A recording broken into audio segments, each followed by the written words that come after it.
Mr. Almighty. Good evening. Welcome to the May 24th, 2023 meeting of the Town of Southampton Conservation Board. In accordance with the Town Board's adoption of Local Law Number 14 of 2022, the board's meetings are being held both in person at Town Hall and via video conference through Zoom webinar. The link to participate in this meeting via video conference can be found on the town's website at the Town Clerk's Agendas and Meetings portal. You can also watch the live stream video and submit written comments for the public record through the town website. If you are attending via Zoom and wish to speak during this meeting, then please click on the raise hand icon. As a reminder to all applicants, agents, and members of the public who wish to speak at the meeting, please state your name and Hamilton residence for the record. Thank you. I would invite everyone to rise for the salute to the flag. Pledge allegiance to the flag of the United States of America and to the republic for which it stands, one nation, under God, indivisible, with liberty and justice for all.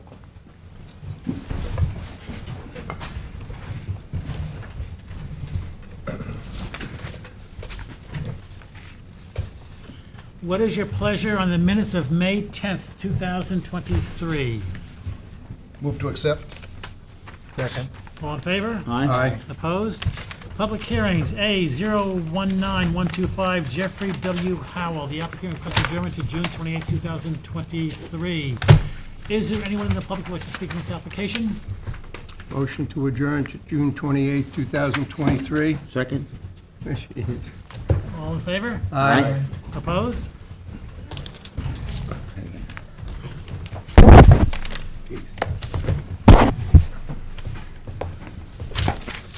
You all right?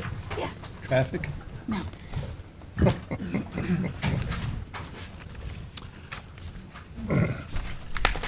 The next public hearing is A 022054, Paul Basic and Lezo Gallo. Leza Gallo. Did receive affidavits of posting and mailing, and the board has jurisdiction to open the hearing. Thank you.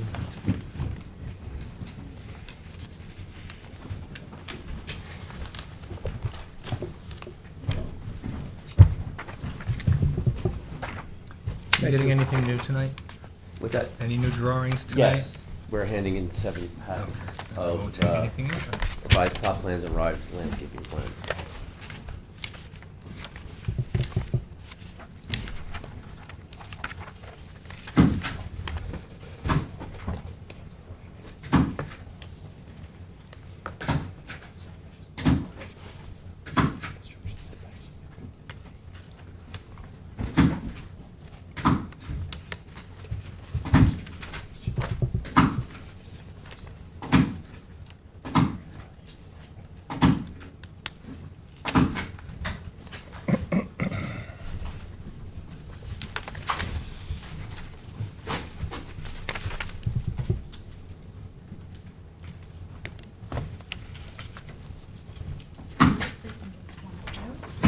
Pass them down. I don't know what this is.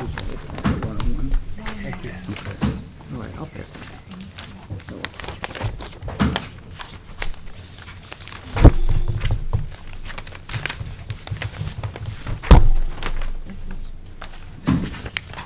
Make it two, huh? Is the middle letter of your client's last name S or Z?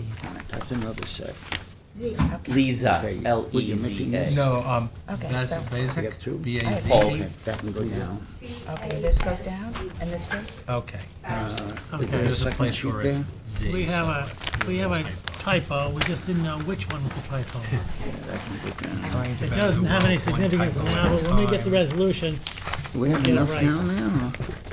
You have one, Jeff? Not yet, no. So, I don't even. these two. Is that something different? It's the same thing? are these all, are there 2 pages you're handing out? Yeah, there's 2 packets, correct. staple thing, And then a fold-out fold-out C-size, thing. C-size. and then a package of photos. We can look at it. Do you have an extra one, Suzanne? I passed them down, Susanna. They're on their way. They're on their way, that's okay, thank you. This is below his peg grade.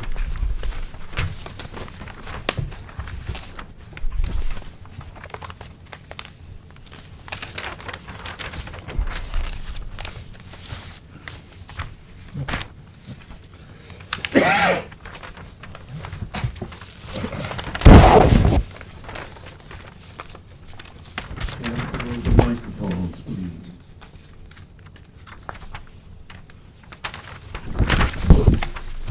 Troy, what was that question? So be careful of the microphone. Yes. Oh, okay, yes. When the paper hits the microphone, it's like hitting two pieces of steel together. It's like thunder. Sorry, Charlie. Not a problem. Did you, Go ahead is when you're that ready. on the pictures? My name is Edward Moulter. Our office is at 700 Lakeland Avenue, Suite 2A1, Bohemia, New York. Zip is 11716. Good evening, Chairman and members of the board. We are in front of you, or I'm in front of you representing Paul Basuk and Lisa Gallo, the owners of 40 Whalers Drive in Sag Harbor. Paul and Lisa would like to add a small first floor addition of approximately 315 square feet, converting an existing porch of 107 square feet and adding new first floor space of 208 square feet. Also adding an open porch of 532 square feet, thus giving us a total of lot coverage of additional 847 square feet. The landscaping plans that you guys have in front of you illustrates we're decreasing the existing clearing from 15,386.65 square feet, or 73.72%, to 12,522.9 square feet, or 60%, as required by code, by adding revegetation of 2,863.75 square feet, illustrated by the plot plan that you guys have in front of you. We feel that this revegetation plan accomplishes all the requirements of restoring the clearing to 60% from 73.72%. Areas that will minimally affect the homeowners on how they utilize the property. Question on that. I'm looking at this color schematic, Plot plan, yep. and I see a place that has green slash lines. Yep, That's part of it, that's part of it, correct. and then a part that is yellow, Correct, and that's part of it? correct. So those are the two additions you're adding? Those are the two additional revegetation areas that we're adding. Okay, And the square footage of both of those are off to the lower left-hand corner of the page. Yellow is area A, the green is area B. The red lines that are on that plan are the existing limits of the existing clearing when the property was denoted when I think they did the pool back in 2002. now there already is a buffer on this property, correct? Correct. And does part of that yellow shaded area overlap that buffer? No, that's to the edge of the existing clearing that was there already.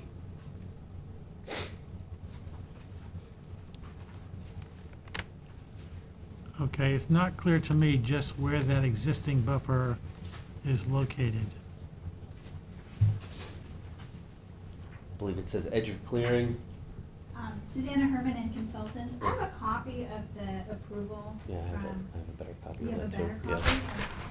copy? When you see that, that makes it much Can you get easier. I closer? actually traced that from, Sorry, Charlie. You have a better copy. is that it? Yes. Yep. Well, this is the DEC approval, but it's the same. Is it okay to hand you this Yeah, copy? yeah. Do you want me to get it stamped? Please.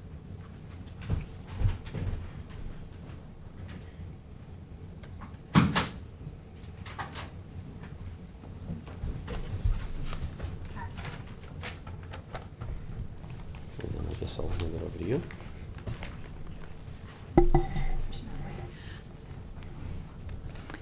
Susanna Herman and Consultants for the applicant. As you can see, I don't know if you've all gotten a chance to look at it. The existing edge of clearing is more or less equivalent to the covenant that was approved in 2002.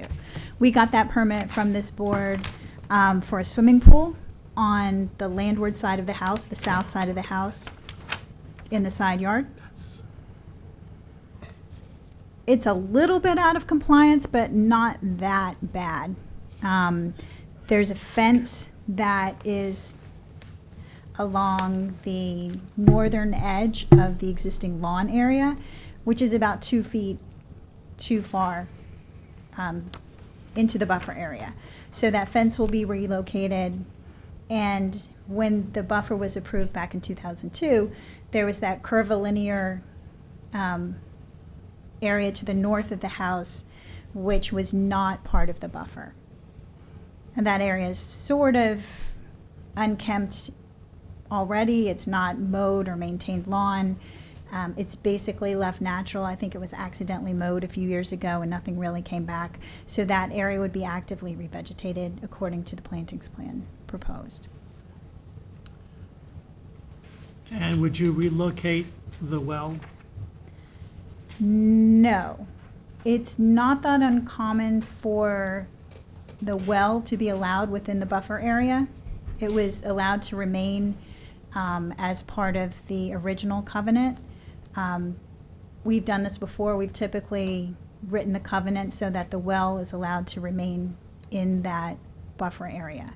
There is, however, a propane tank that's in the buffer, which was there when the current owners bought the house. That was put there by the previous owner before the buffer was put in place. Back in 2002, no one really picked up on it, and no one mentioned that we needed to move the propane tank. We would now move the propane tank out of the buffer area. As I mentioned, it was put there by the previous owner. We are looking at putting that up against the accessory structure near where the pool equipment's located, and doing an above-ground tank or 2 above-ground tanks in lieu of a buried propane tank. Is that to service to heat the pool? I think the propane tank's for the house. Is that correct? Yeah. The propane If you're tank, gonna talk, you have to come here. Lisa Gallo. The propane tank heats the house, provides cooking for the stove, and then in the winter, and then in the summer it heats the pool.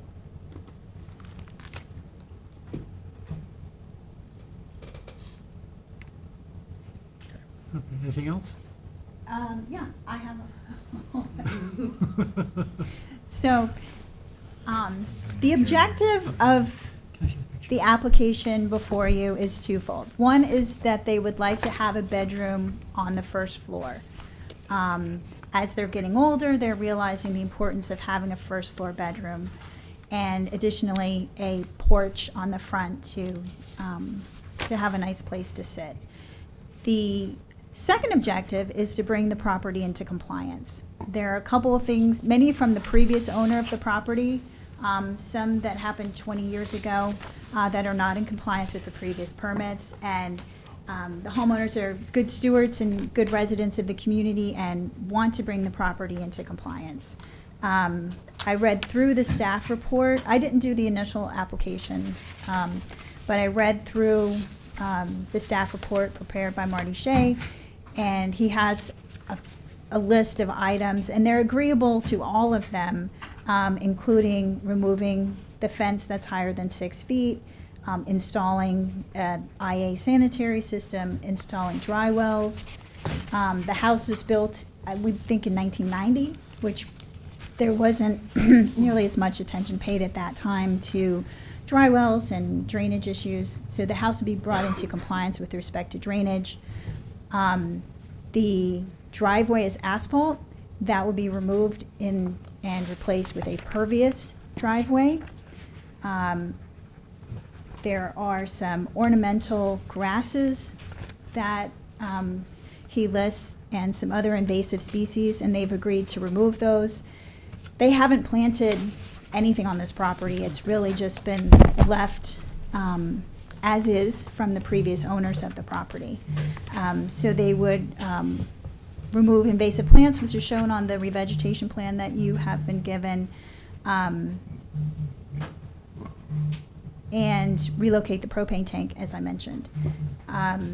The other thing that we would like to do is legalize a 10 by 12 shed that was put on the property. Unfortunately, they received bad information, maybe asked the question wrong, from the town when asked if they needed a permit for a shed. And as you may know, you don't need a building permit for a 10 by 12 shed typically, unless you are adjacent to wetlands. Obviously, you need a wetland permit.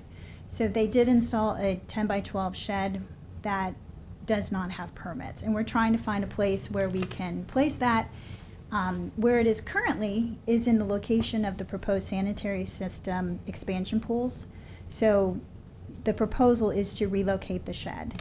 The current survey shows the shed to be relocated closer to the pond than the existing location. And I don't know how the board feels about that. You probably do. I do. You tell me, but I have a feeling you're going to want to see that shed moved to a location that's at least 100 feet from the wetlands. And we're trying to figure out where that's going to go. Our current plan is to put it between the pool and the other accessory structure. What kind of foundation is it on now? It's in the pictures that I handed up. Picture number 7. It's not on a foundation, it's just on little posts. Is that correct, Lisa? It's on kind of stilts, you Yeah. could say. So it would be easy to relocate. There's no concrete I've foundation or been to- anything underneath it. I've been to. Okay. But thank you. So currently, we're talking about relocating it between the pool and the former garage. That's the obvious spot on the property where there is space. It won't Very many be places. pretty, but I can't find any other location that will work. That will be at least 10 feet from the septic system, 100 feet from the wetlands, and at least 10 feet from the property line. And But it- no pressure treated posts that would be on or anything, it would just be some other arrangement, just not, if you're gonna use wooden posts, it can't be CCA. Okay. Okay, we can make that a permit condition. I don't think that would be an issue. But there's no way that it could be allowed to be, you see, now it is 100 feet from the wetlands. I thought that was good enough because, you know, I was told you could get a 10 by 12 shed as long as it was 10 feet from the property line, so I did that. And I knew we had the wetlands, so I went the 100 feet from the wetlands. But now that's where the septic is gonna go, so if the shed were moved north, that would be within 100 feet of the wetlands. Would that be at all permissible if it were on wooden The stilts or code something? suggests, the code recommends setback, because it's a tiger salamander pond, the code recommends a 150-foot setback for structures. 125 setback for structures. Okay. And that's why we really can't say yes to that question. Because there is another spot in between the pool and the shed.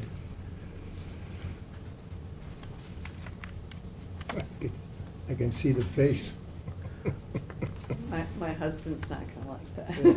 Well, you see, if you put the shed between the pool and the structure, you'll lose visibility between the two, you know, It'll be right smack in front of that building. yeah. Which, speaking of that building, the previous, before we put in the swimming pool, that was a garage.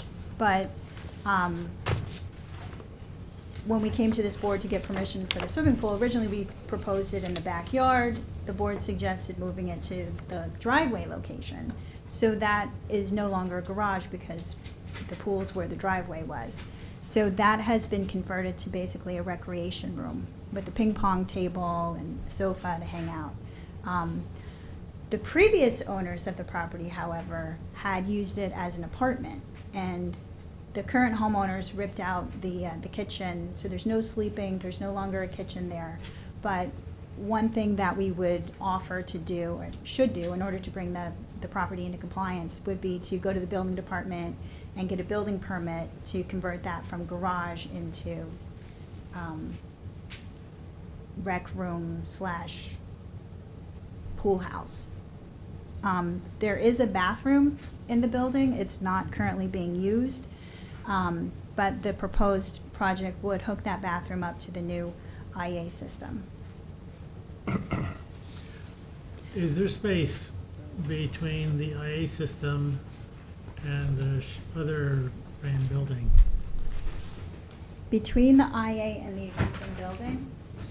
I don't believe so. Don't know if there's any leniency for distances between structures when we're talking about a 10 by 12 shed. It would have to be 10 feet from the sanitary system. Okay. So the septic can't be moved. I mean, the only Further other option north. would be to move the septic system north, farther from the garage building. Is that possible? Well, I'll tell you what, before we get into all these details of it, I would like to hear the staff report, Okay. and then let's go back and see where we are and see what the possibilities are. Okay. Okay. The only other thing that I wanted to mention is that of the long list of items that are in the staff report requesting revisions, modification, legalizations, removals, we're willing to do all of them. The only issue is the buffer that staff proposed is basically the entire backyard. And as you can see from the photographs, it's specifically the area that's most used by the family. There's a swing set there, it's a play area, it's right off the back porch. So we would propose to do a different buffer to try to Okay. encompass the same amount of square footage. However, Okay. Let's- that area is, Let's listen Okay. to Teresa, and then let's see what we can do after that. okay.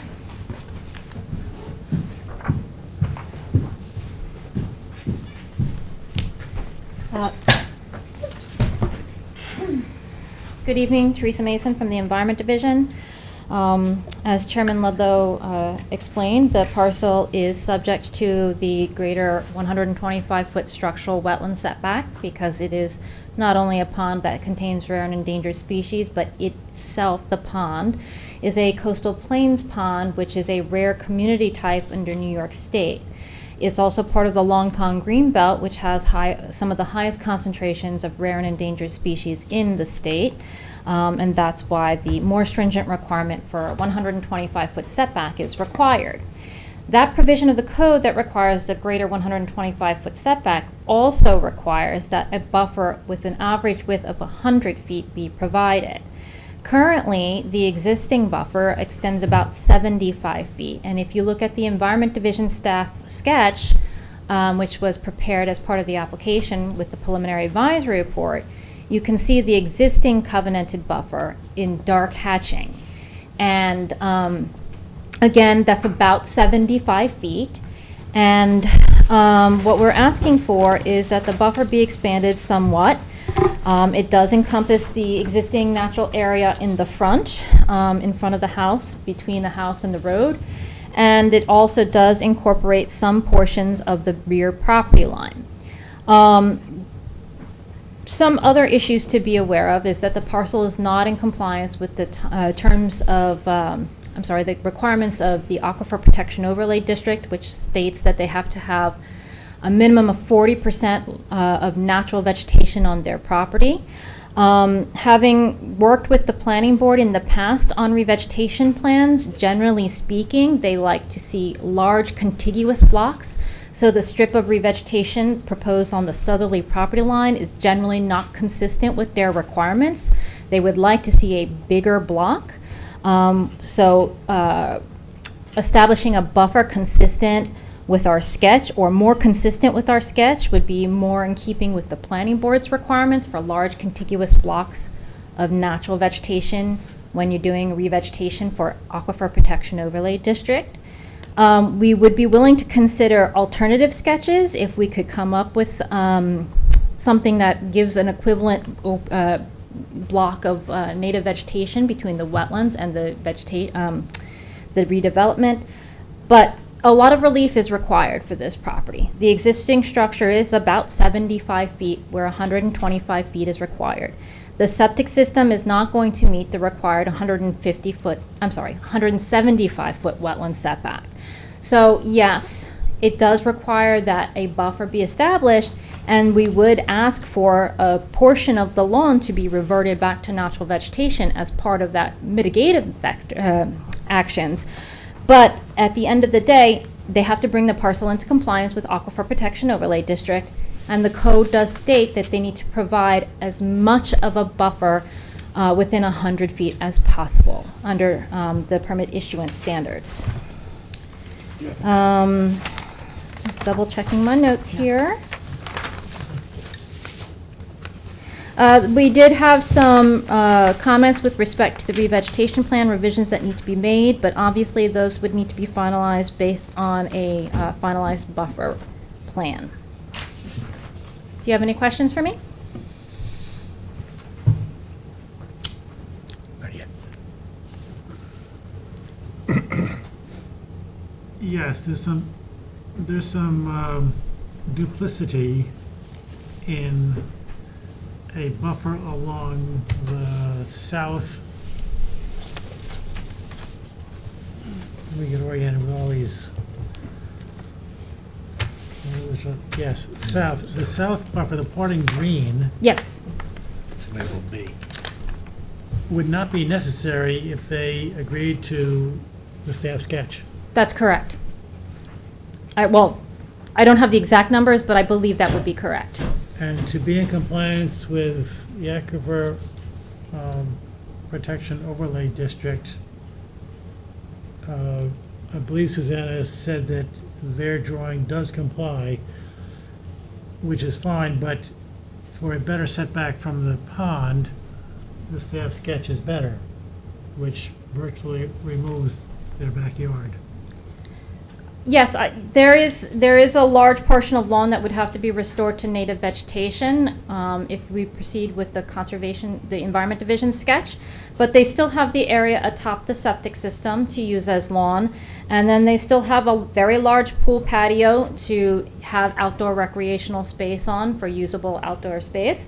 So there is some wiggle room with respect to having outdoor recreational space, even though they do have to restore a large portion of the property in order to bring the parcel into compliance with both APOD, which is Aquifer Protection Overlay District, and the buffer requirements under Chapter 325. Again, you know, the Environment Division is willing to review other sketches, alternative sketches. This is the best we thought would be to mitigate the impacts. If they want to submit another sketch, we're happy to review it and work with the applicant on it. And just with respect to the shed, I'd have to look up my my handbook. I have it downstairs for the health department. But if a shed is on a slab, I believe the setback is 5 feet to the septic system, but I'd have to double check. Okay, so the APOD is, there's no problem coming into compliance with the APOD. The issue is going to be moving into compliance with the recommended setback from, or the recommended buffer, because it is a special pond and a higher standard goes in effect. Now, let's get a little deeper beyond the legal distance of a 100-foot buffer. What are we trying to achieve by establishing a 100-foot buffer? Where I'm going on this is, I'm wondering if we can achieve the purposes of that 100-foot buffer, but do it in a little more creative way that would give some more flexibility on this property. So what is it in particular that we need to pay attention to environmentally that 100-foot buffer is going to achieve? So the reason why the town requires the 100-foot buffer for properties with rare and endangered species is because certain species, like the tiger salamander, they breathe through their skin, right? So any contaminants that enter the wetlands associated with upland development, overland runoff, sanitary flow, all of that basically enters their bloodstream because they're breathing that through their skin. Their skin gets wet, and that's how they, breathe. Additionally, tiger salamanders, they don't spend their whole lives in the pond. They spend their lives upland, most of their lives upland of the pond. Generally within 500 feet, but obviously the closer to the pond they are, the easier it is for them to take part of the, a part of the breeding season, the less stressful it is for them. So we want to protect the largest blocks of open space immediately adjacent to the wetlands for those endangered and rare species. These coastal plain ponds, they don't have any outlets, so any contaminants that go into them, they become a contaminant sink. So we do really want to minimize the nutrients, the overland runoff, the sedimentation that occurs there, and by protecting a large buffer, as large as we can and as close to 100 feet as we can, really protects those rare community habitat types. Do they tend to be shy in that, do they kind of steer clear of human activity? Yes, and honestly, they can get entrapped very easily. In fact, the DEC has guidance on redevelopment and development for subdivisions within 1,000 feet of known tiger salamander ponds. Things like certain types of mountable curbing and certain types of drains for for window wells and things like that. But yes, they are very shy. If you turn over a log and you happen to see one, they'll scurry away. What about the slope of the pond? Would that deter them from wandering more than they No. normally would? No. Okay, thank you, Teresa. You're welcome. Just as a reminder, can you sign in? Oh, I took the pen. Oh, so I just wanted to say something. The first time I came to Sag Harbor, I was 5 years old. My family used to rent for 2 weeks Cliffy Park cottages in the Noyak area. Some of you may remember them. And, I've been coming here ever since I was 5, and it was my dream to own a house. And I was able to achieve it, luckily, and my husband and I have 3 children. Now we have 2 grandchildren, so our family has expanded. And, for us, it's a lot more than like a bedroom or it's a very emotional place for us. So I don't want to do anything that would be bad for the environment, because I want my granddaughters and any future grandchildren to grow up the same beautiful way that we did out here. So I want to be, as much in compliance as we can. However, if the hardships are going to be just too significant, given, the whole property is in violation because it was built before the rules were in effect, really. So if it just becomes too much of a hardship, we might have to abandon the project. So I just wanted to say that. But, I care very much about the environment. I just wanted to let you know. So what we would like to do is work with staff to come up with an alternative sketch for the buffer, as suggested. One thing I would like to point out, I think maybe to Harry's question regarding where is it more important to have buffer. One reason that we have included this area and this area here where it's naturally vegetated and this strip here is there's already a lot of vegetation there. I mean, this area is treed here. So anyway, we're trying to work with the property with what we've got and give the homeowners some area to enjoy their I backyard think- at the same time. I think there are some possibilities. I think it needs a little more work. Yep. I think we should adjourn this for a little while. And just looking at this briefly, without much depth, what comes to my mind quickly is creating a buffer that is more circular towards where the proposed shed is going to be located, where you'd like to put the proposed shed. Still keeping some backyard right near the house, because that would that would expand on a buffer already that's not so active as the house is. And you may want to consider not having the shed. It's only 120 square feet. I don't know how valuable that is to your client, just a possibility. And there might be a way to move the driveway a little farther over, expand the buffer by the road. But those are just some things that you can look at and play around with to try to achieve the average overall buffer, and see what the staff says and see what we would say then. I had all of those same thoughts. If you look at my picture number 2, that's the back corner of the yard, which is not really used now, and that's an area that could be added to the buffer. We can consider revisions to the driveway. If they do the addition, the driveway kind of interferes a little bit with that existing. If you redo the driveway, you could consider moving either the entire fence or a portion of the fence back and slip that shed in that corner over there. Are you talking about here?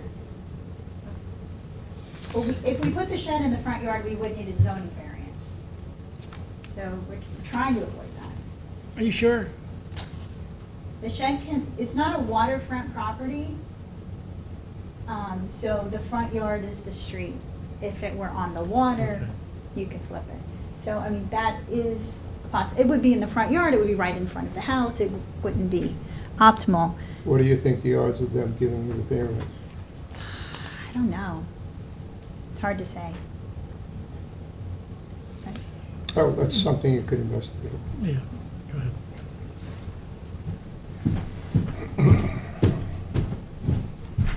Teresa Mason, again from the Environment Division. I can speak to the issue with respect to the shed on the street side. When I was putting a shed on my own property, they said you have to meet the front yard setback of whatever your setback is for the zoning, and then 10 from the side and rear. So a shed up there would require a variance, not only from the front yard setback, but most likely for an accessory structure in a front yard as well. So, I think there are other possibilities, other ways to put the shed, maintain a shed on the property while achieving a larger buffer. One possibility is to put it close to the existing framed accessory building, maybe putting a small patio between the two and making it like a little area, seating area or something. I think there's alternatives to trying to put it in the front. I'd rather not send someone to the zoning board if we can avoid that. Okay. Well, they could at least investigate that. I think they might have some compassion considering the property and its limitations and what they have to do with it. So I wouldn't rule it out. There are possibilities, do some work on it, and let's see what we can come up with. How soon do you want to meet again? Well, our schedule is not going to allow much before July. July 12th, I've got. July 12th? I'm sorry, what day? July 12th? July 12th. June is really pretty full. Okay, I guess we'll Got take that. 5 and 4. What day of the week is that? It'll be a Wednesday? Wednesday. Is there anyone in the public who would like to speak on this application? Charlie, anybody on Zoom? I see no hands. Is there a motion to adjourn to July 12th? So moved. Second. All in favor? Aye. Opposed? Thank you.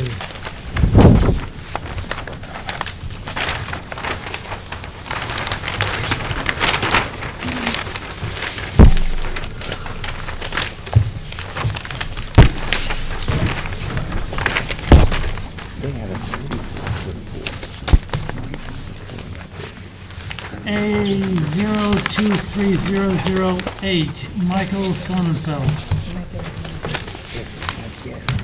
You have affidavits of posting and mailing, and the board does have jurisdiction to open the hearing. I've reviewed the scanned copies, and those are the originals. Just getting up. Yeah, I got it for you. I'll leave it Kelly? on top. I'm gonna teach Ann and Jeremiah how to phone. We can roadmap training. Yeah. Just can't handle it.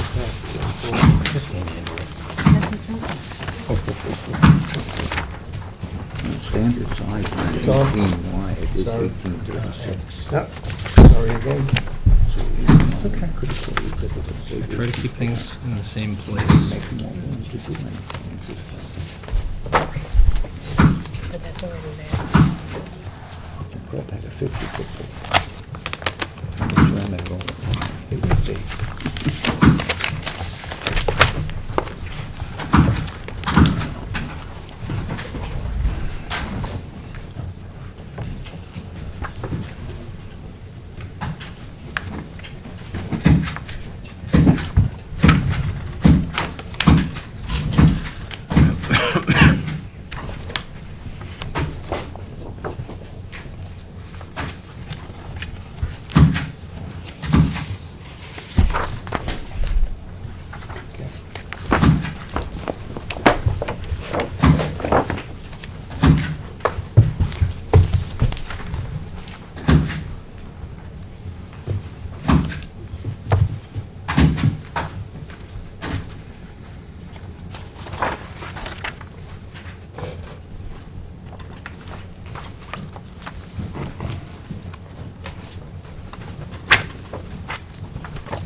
Teresa?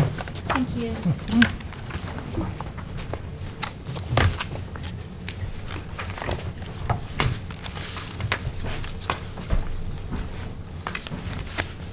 Hello. What did we do before copying machines? For a color laser. Use a lot of film, I guess. It's amazing the quality of photos that people are giving us these days. But go ahead when you're ready. Did you Photoshop any of these, Daphne? I'm sorry? Did you Photoshop any of these? No. I would have put myself in them then. Daphne Vaughn, Surfside Environmental Planning. I'm here for Michael Sonnenfeld with Martha Reichert, who will speak later. This is for 1135 Mecox Road. The subject property is located on the corners of both Mecox Road and Ocean Road in Bridgehampton, and contains a dug pond that is first present in the 1984 aerials of the property. The lot currently contains a two-story residence with an associated porch, a detached accessory building, and a circular earth driveway with cattle grates at both entries, as well as a perimeter 8-foot deer fence. No other wetlands exist on this property.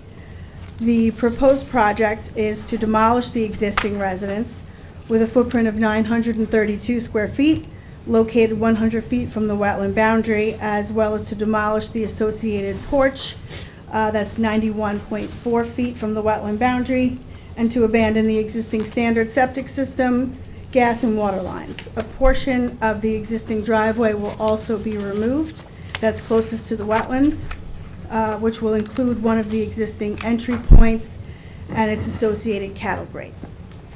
A new two-story residence is proposed at 101.9 feet from the wetlands with a footprint of 1,922 square feet.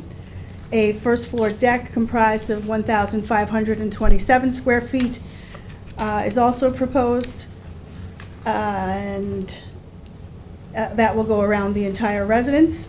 That's at its closest point, 100.1 feet from the wetland boundary. And that's the closest point of the project. There was also a small 250 square foot second floor deck that will contain a 32 square foot spa, and both of those are located over 100 feet from the wetlands.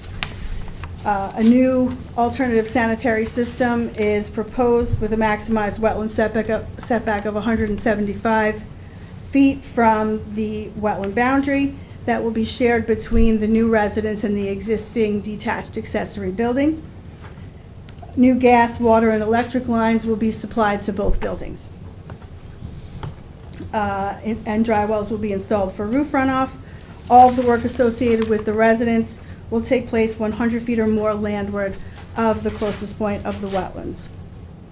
A similar approval was granted on this property by this board about 6 years ago on May 12th of 2017 under permit number CB 17016, which expired back in November of 2020. That permit granted approval to demolish both of the buildings on the property and to upgrade with a newer standard sanitary system. The prior approval granted a residence with a larger footprint that was about 615 square feet larger than what we're presently proposing at a similar wetland setback. A 75-foot naturally vegetated wetlands non-disturbance, non-fertilization buffer was required to be covenanted and established as mitigation for the project. That covenant was filed on May 4th of 2017. However, none of the construction work was completed to date or prior to the expiration of the permit back in 2020. Part of the original approved mitigation included complete removal of the existing 8-foot deer fencing, hedge lines, ornamental turf and landscaping, regrading and planting of nearly the entire buffer and pond area with native vegetation, and relocation of the fence line to the landward limit of the 75-foot buffer. So you're probably asking yourself, why are we here? We are here today because we would like to discuss with you our client's continued request to have quiet enjoyment of his property, as well as for his need for safety and security of this very busy back roads corner lot in Bridgehampton. The proposed structures meet the requirements of Chapter 325 and have been designed to the highest environmental energy standards that are available today. The original proposal that we submitted for the project, we requested to maintain the existing deer fence lines as shown on the survey. I would walk over there, but all my papers can fall. On the Mecox Road side, it's about just off the property line to the south, and it's in the property. It's about 15 or so feet on the Ocean Road side on the east. Excuse me.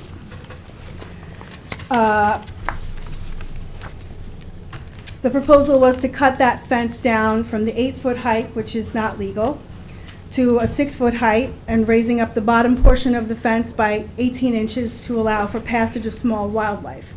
However, after we received the Environment Division's preliminary advisory report, we did some additional research on deer habits, and we've come up with an alternative plan to present to you, which I will pass out right now.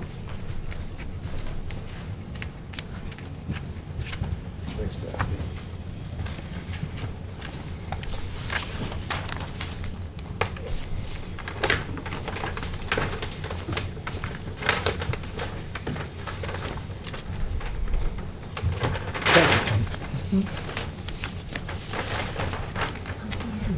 Sorry.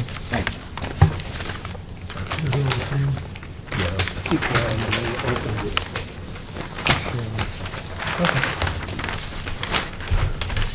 So,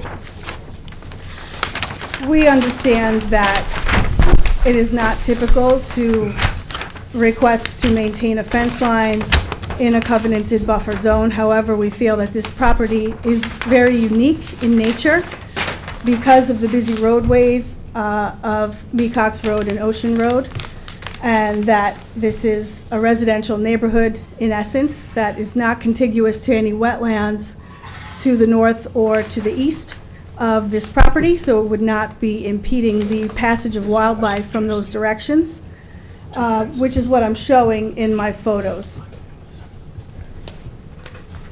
So the plan before you, what we are showing is a dual fence line that would remove the existing fence that's within the property on the Ocean Road side entirely, relocate a fence line that would be 4 feet in height to the proper property lines on both Mecox and Ocean Road, with a 5-foot distance between a secondary fence line that would be a higher fence of 6 feet at that 5-foot mark inside the property. And in between those fences, we would plant essentially a native hedge line of bayberry and winterberry. That would be less maintenance than privet and require less water and pruning, etc. But it would not be part of the buffer.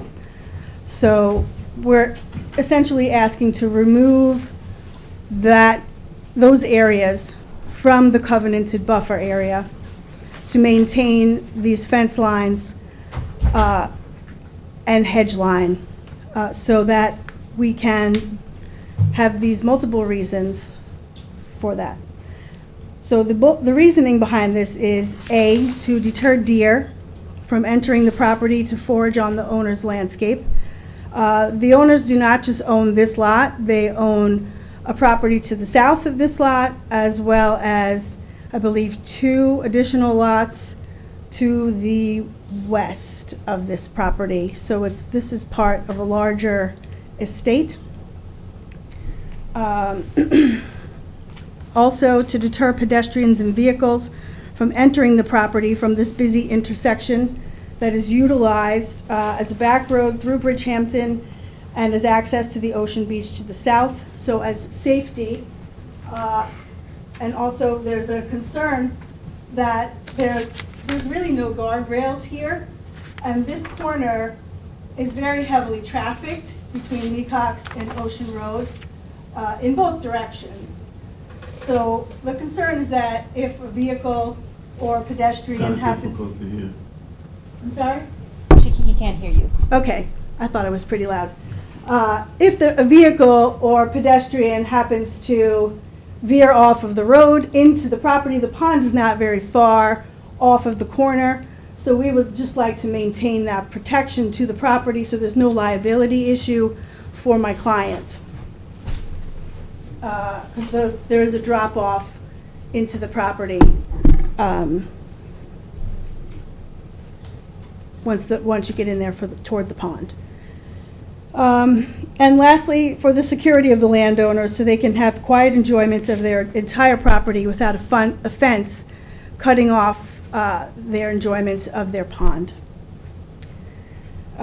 So I've explained to you the plan, and basically this is a psychological deer fence, essentially. We did some research on it, and deer technically are not thrilled to jump over fences and things that they can't necessarily see. We're thinking of making the inner fence a solid fence, so it's harder for them to see what would be behind it. So it would be maybe a wire fence in the front on the property line with the vegetation behind it, and then a solid 6-foot fence behind that to deter them. Oh, and the last thing is, that I didn't mention, is that the other cattle grate that's on the, what side is that? I don't even know. East. East.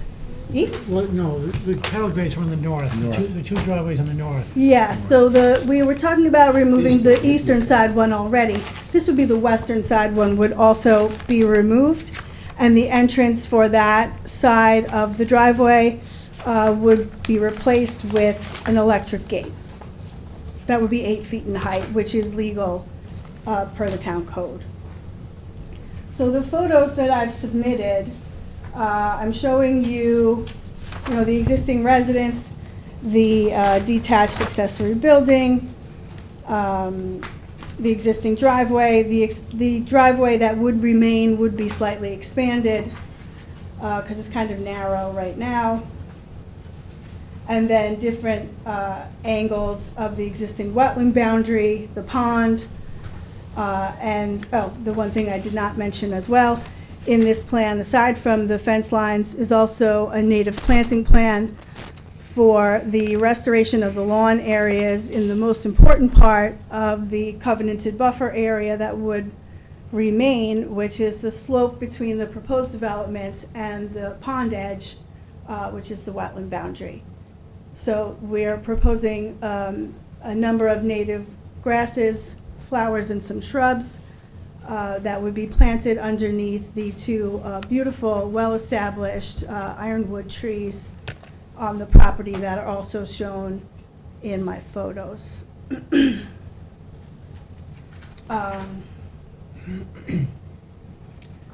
Does anyone have any questions for me? I do. Interesting concept.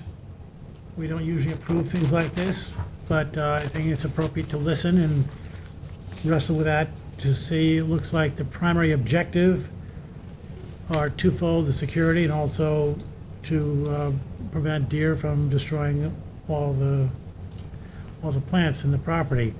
Getting the fence on the buffer. Yeah. Don't misinterpret, I'm not saying this is what we're gonna do, but what I'm saying is that one modification to that fence that you might consider is to create some openings at the bottom every so often so that smaller animals could enter and exit, like perhaps foxes or a stray cat or a muskrat if it might be doing something in the pond. There are any number of small, raccoons or possums. And I really don't have the background to tell you what specifications that should be, but what I'm visualizing is something that allows an opening that moves up maybe 6 inches to a foot, or something that would allow for, every 10 feet or so in both fences. Don't take that to the bank, but just, that's a concept. I'm sure there are people that understand what dimensions there should be if we approve something like this. Understood. I would not raise it 18 inches. I've seen deer go under as low as a foot. Interesting. Yeah, they're versatile. Sneaky. You do the limbo. They will do what they gotta do. Okay. Martha is here, and I know she has some interesting things to tell you about. I signed you in already. Thank you, Daphne. This is the first handout to pass out. Grab these two for. Oh, thank you.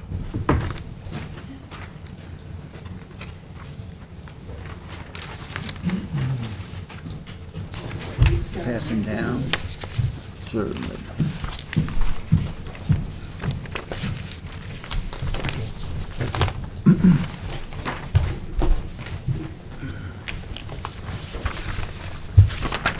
All right, does everyone have a copy? All right, not often you get a handout that has artwork on it, but I thought that it would be important today to give everyone some context. So, for the record, my name is Martha Reichert, Toomey Latham Shea, Kelly Dubin Corderaro for the applicant Michael Sonnenfeld. Our client first purchased this property in 2010 following the passing of its prior owner, Dara Park, who was a renowned landscape painter. In fact, the painting that sits right outside this room of the Shinnecock Canal is Mr. Park's work. And so we can look at his paintings, but I think first I'd like to draw your eye to the compilation of historic aerials, and so that you can see that this property, going all the way back to 1962, was an agricultural field. And in 1976, it remains an agricultural field. In 1978, it is still under production, but the prior owner at that point, Ms. Gladys R. Morgan, subdivided the property into 3 lots. And when she did so, the planning board required her to grant to the trustees of the freeholders a 30-foot wide drainage easement to channel runoff sheeting from the fields to the north, but also, I imagine, from Mecox Road. And to this day, there is a highway culvert that funnels that road runoff directly into this pond. Mr. Park purchased the property in 1980. And as you can see from the 1984 aerial, suddenly there's a pond. And so I draw you now to the paintings that Mr. Park did in the very beginning. So this handout right here. The first two paintings are prior to his construction of the pond. And they show very much what you see in the 1978 aerial of sort of this low-lying area that was the drainage easement. And I found online a tribute to Mr. Park, written by his college roommate, Mr. David Grant Noble, saying, "When Dara moved from Manhattan to Bridgehampton, Long Island in 1980, another creative expression emerged, landscaping and gardening. He built a pond, put in a variety of native plantings, and developed a network of pathways through the luxuriant vegetation. Wildlife thrived in this environment. Dara cared for every tree, bush, and flower as it were a personal friend, and kept knew all the birds that came and went through the seasons." I won't read the rest of the quote, but it was about how much Mr. Park enjoyed the birds that overwintered in his pond. And I offer all of this to sort of provide a different level of historical context to this property that was not reflected in the preliminary advisory report, which focused on more current conditions. But I think that history is important to know that what we see here today is the end result of Mr. Park's very intentional landscape here. He created this pond, he planted it very intentionally, and in fact, if you look at the 1984 aerial along the easterly property line, you can see the beginning of the hedge that he planted. And by the 1906 aerial along that easterly side, and even the northerly one, you can see that hedge is quite mature. And that's the existing privet that's there today. But we're, again, just offering it for historical context that it was here and well established by the mid-90s and possibly prior to the inception of the wetlands law. Again, this is just to provide context about how this land came to be, that those paths and everything and the vegetation was an intentional landscape choice as it transitioned from an agricultural field to Mr. Park's creative vision. He created himself a ramble, right? And so that's what I wanted to offer into the record, and if anyone has any questions about it, please let me know.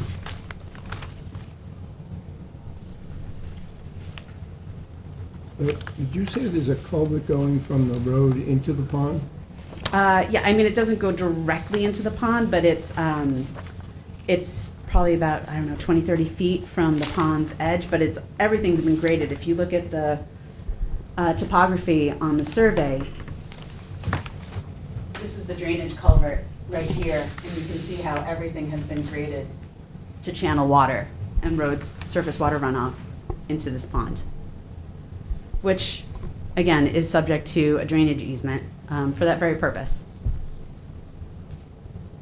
I can remember years ago, before my hair was this color, that before the houses were built north of Mecox Road, that when there was a heavy rain event, it was normal that there was significant rainfall coming off those fields through that property. But since the development of houses north of there, that runoff has drastically reduced, perhaps is non-existent. So I suspect now the culvert pretty much takes road runoff only. Correct. And that culvert is not within my client's control. It is within the purview of the highway department, as it is located in their right-of-way. But I don't think that structure and the water movement is particularly important on this application, it's just historical. Sure, just providing the context for how this pond came into being, because it is, an intentionally constructed and dug pond.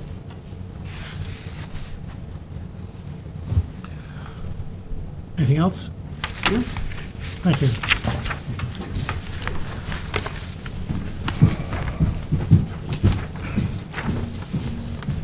Good evening, Teresa Mason again from the Environment Division. During our review of the application, we found that most of the construction is compliant with the terms of chapter, or the requirements of chapter 325.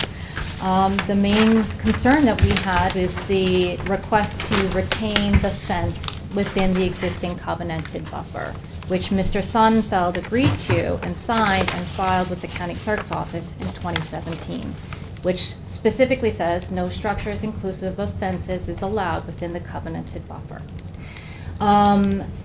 The reason we don't allow for fences in the covenanted buffer is for several reasons. It's a structure within, the 75 feet of the wetlands, which is generally prohibited. It is a barrier to animal movement and wildlife movement. It is, it is contrary to every other covenant that the Conservation Board has ever required since we have started requiring covenants. So, we're very concerned about allowing for a fence within the existing buffer. I did this afternoon have an opportunity to speak with Dave Kanji, the principal building inspector, and based on my discussion, the revised project plans is not going to comply with section 330-109, which is fences and berms. Based on my discussion with him, a fence in excess of 4 feet is not allowed within 80 feet of Ocean Road. A fence in excess of 4 feet is not allowed within 5 feet of Mecox Road. So that is based on my discussion this morning with Dave Kanji, the principal building inspector, who was, as the chief, was not available at the time. So, whether the Conservation Board is willing to grant something of that nature, they would need variances for that. And I don't see that I don't know if the Zoning Board of Appeals would be willing to consider that. In addition, if you read the code section, it says ARB approval would also be required to screen any fences in excess of 6 feet in the front yard.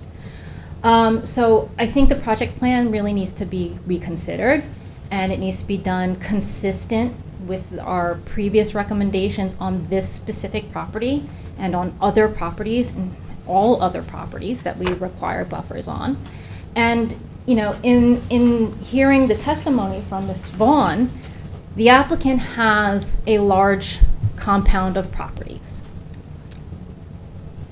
Shutting this area off to animal movement, wildlife, it seems that they're going to get full enjoyment of their property, and they're forcing other wildlife out into the road. And part of the issue with forcing animals outside of a specific property is now that the other property owners now have to bear the burden of the animals on their property. And those animals are now out in the road and likely, again, because it is a fast road, to be hit and cause car accidents and things of that nature. So again, we recommend that the buffer be removed. If you want to have a fence, it could be on the westerlymost boundary of the buffer, consistent with our requirements on other applications. But it really is contrary to the wetland permit issuance standards, which specifically says you have to protect wildlife movement corridors for wetland species, dependent species.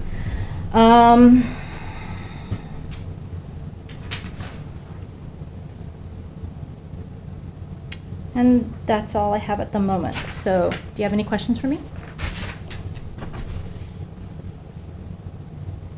Thank you.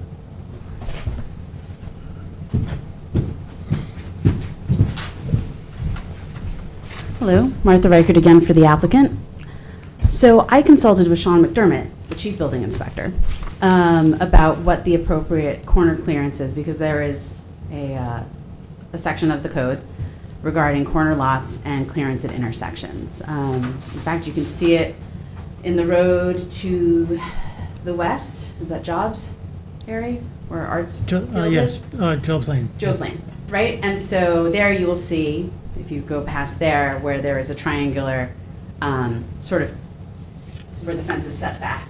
And so when I spoke with Sean McDermott, in order to comply with the corner clearance, the fence would have to be set in like this. And it's 50 feet, not 80, according to the town code.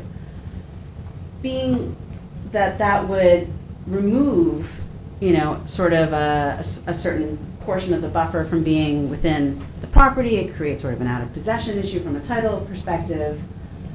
We felt that it would make more sense to seek a variance from the zoning board for that, given that there is plenty of clearance from the edge of pavement. It's consistent and meets many of the same clearances for the property to the north and many of the other properties in the area, which are also corner lots. This is a rule that is being enforced more than it has in the past with respect to corner lots, but we think that we could make a good showing before the zoning board for a variance, and that it would be more important to create something that is consistent with what everyone else benefits from across Mecox Road, across from Ocean Avenue, which is the same form of fencing and hedging.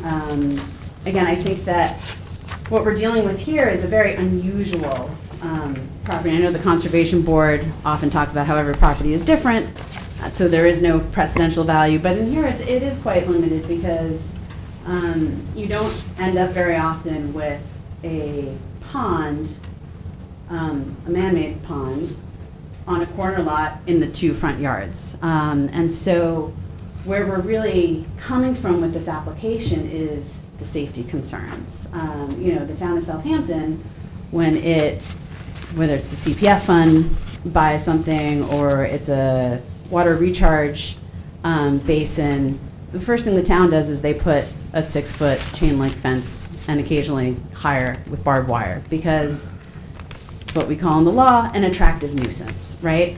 And here we have an incredibly attractive nuisance, but also a safety issue because this is a heavily trafficked road in terms of the liability to my client to, you know, there are no guardrails anywhere around other than to protect the highway culvert, but there's nothing to prevent a car from entering into this pond. And from the road, as again, the topography on the survey shows, it has been graded intentionally to sort of, again, direct water into the pond, and it is steep. So safety is a primary concern for us. And so that's why we're asking the board to sort of not bend, but find the flexibility in the fact that there is limited precedential value here. The fencing that we're looking for can, with, you know, a variance, its height is permissible in terms of a 6-foot fence. So is the 4-foot fence pursuant to, the only area where there is a potential issue for it is again in that corner clearance area, but we believe that we could go to the zoning board and obtain those variances rather than present on our plan right now a fence that conforms to the zoning, but in some ways really takes away from the covenanted buffer. And I do also want to point out one further thing about the covenanted buffer. You know, when an applicant applies to this board for a wetlands permit, there is a period where it takes a grand leap of faith, because in order to get that wetlands permit, it has to permanently encumber its property through the declaration of covenants and restrictions. Here, my client never procured the next step, which is the building permit. So he never got the benefit of the bargain of why he gave this covenanted buffer. So I want to establish that as well in terms of, you know, when we talk about the buffer that exists, it was for a project that was never built, right? And the recitals in the declaration, the standard one that the town has, talks about that, you know, in exchange for the project that was approved, that's why the covenanted buffer was granted. I think that, you know, should this board be willing to approve what we're proposing here, which again meets all of the recommended setbacks in the code for structures, septic, and with respect to septic exceeds, and because we are now building a different project from what was approved in 2017, there will be an IA system on this property, which I think this board has said several times, you know, they prefer to see, you know, they have a preference for the conversion to an IA, that its mitigative benefits in terms of nitrogen are very important. And so here we have a property that not only will have an IA, but it will actually fully comply with the recommended setbacks. So again, I ask, what is the true harm of the fence, especially if we can incorporate some of Mr. Ludlow's suggestions regarding creating openings for passage of animals, and in terms of this, where we're proposing this fencing is not contiguous with another wetland. It's contiguous with a very busy intersection, heavily trafficked. Does anyone have any questions for me?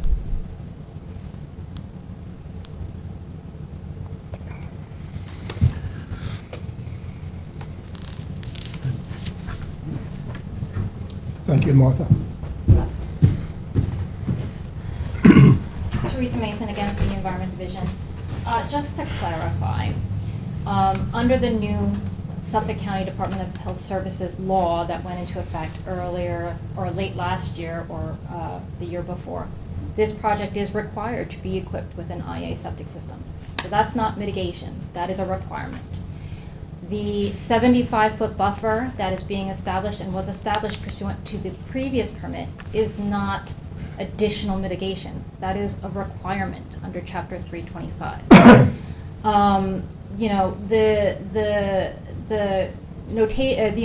The context that this is a man-made pond and possibly of less value is nonsensical, because if you look at the surveys, it's in groundwater.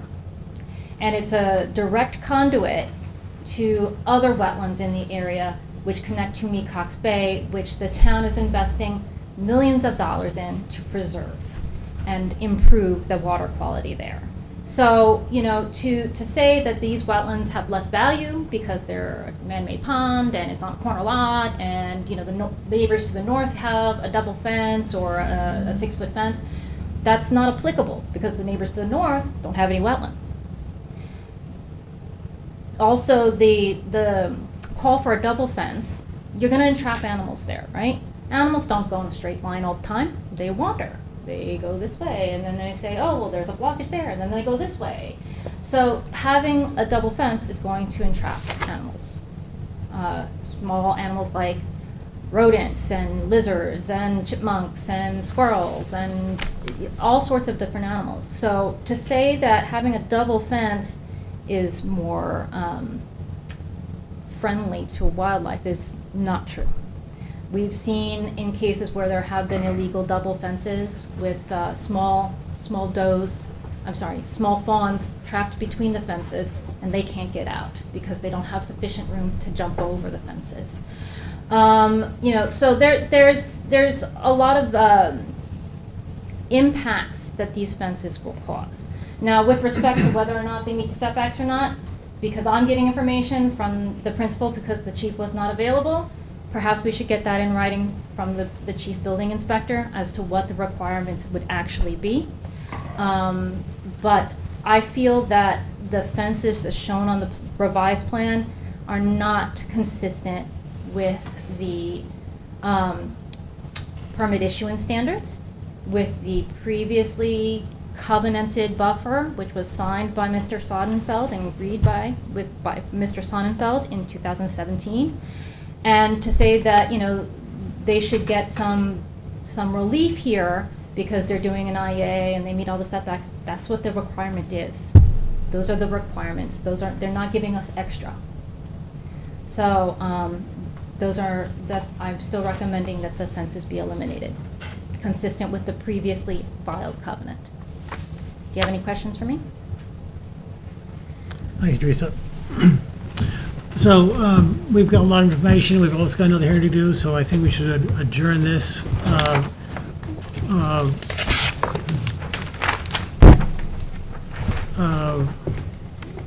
The issue here on this application appears to be solely a fence, its design, its location. We have rarely approved fences in a buffer. Although most buffers look a little different than this. This is an unusual because it does pretty much just go around this pond that was the Darrell Parks created. there have been cases in the last couple of years where I've talked to board members, and there has been some talk about, for safety, for various reasons, there should be a fence in this particular buffer. We haven't always, we've rarely approved that.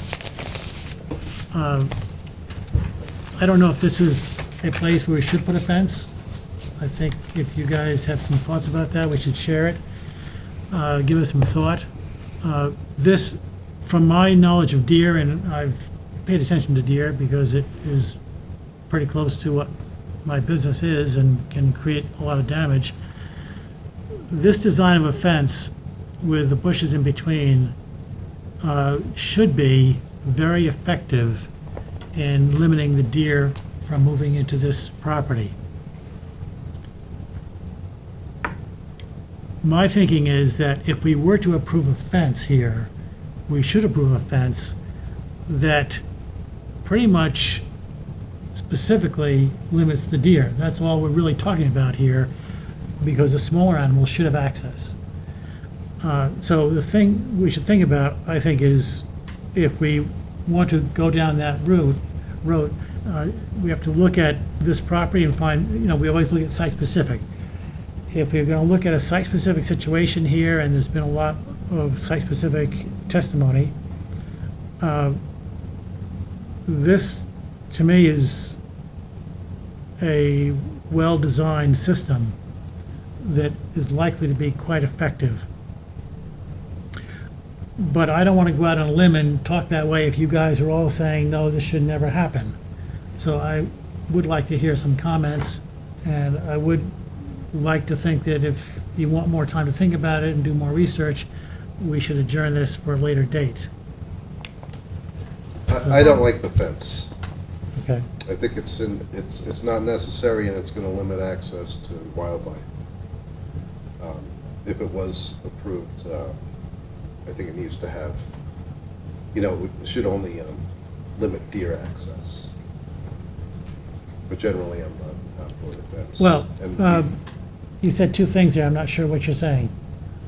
Would this fence be okay to limit deer access, Yes. but nothing else? Yes, So if they can design this fence to keep the deer out, but let all the other animals in, then you're okay with it? I would consider it. Okay, all right, I would be more in favor of it, but as it stands now, I don't like the fence. no. okay.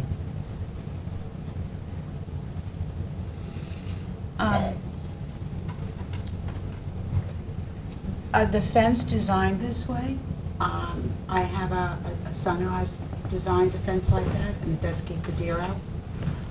It's only 4 feet, but because of the hedges that are in between, there was one place where there was no landscaping, a small place, and that's where the deer would go over. And They then will find it. Yeah, and then they changed it, and they don't have any deer. So it does work, and I like the idea of having openings for the smaller animals.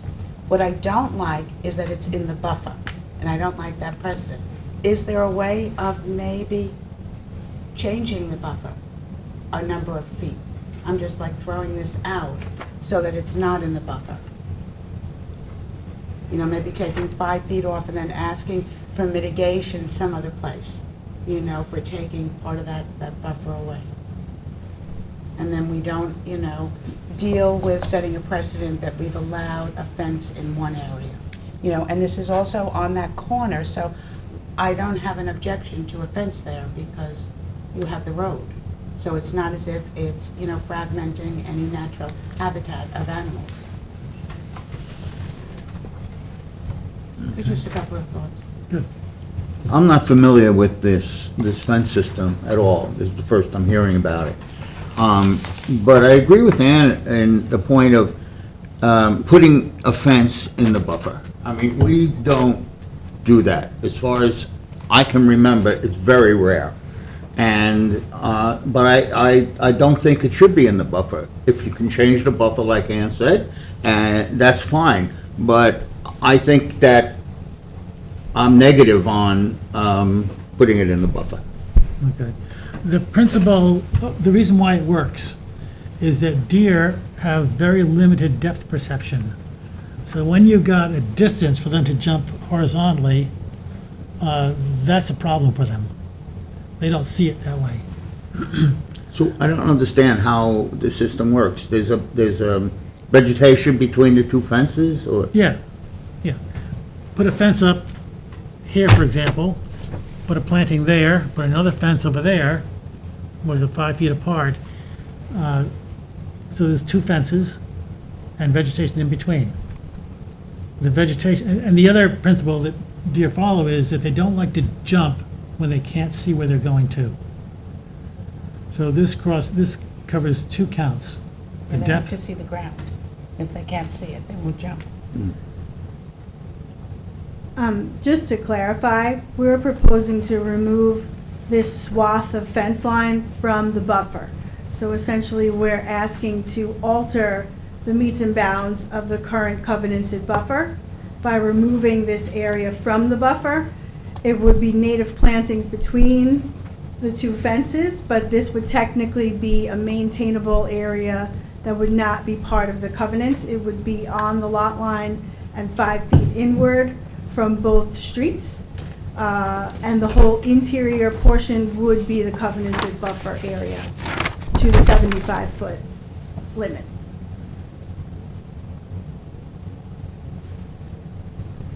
And it is a pond, so it's the 75-foot limit between the pond edge on the west side and the development, and then the entire area around the pond within the limits of the property.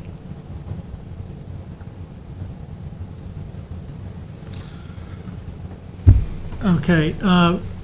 Is there anyone in the public who would like to speak on this application? Charlie, anybody with a hand up? No, sir. This is what I'd like you to do. I'd like to adjourn this to, Tom, you tell us when? July 12th. July 12th.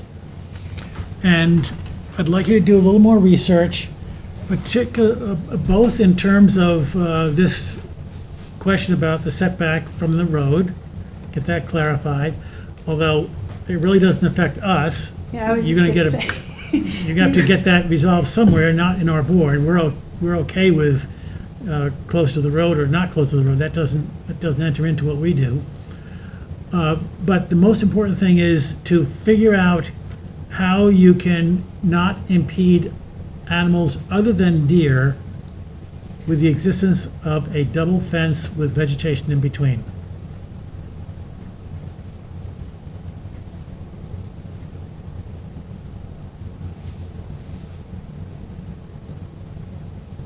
Okay. Okay, is there anything else? No. Is there a motion to adjourn? So moved. Second? All in favor? Aye. Opposed? Thank you. Thank you.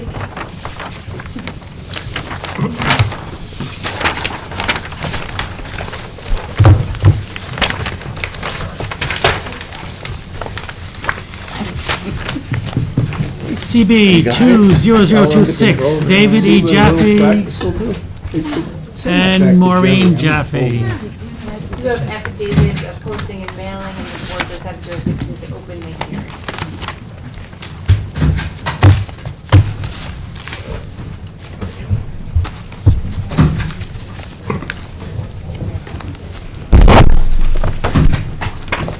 Tom,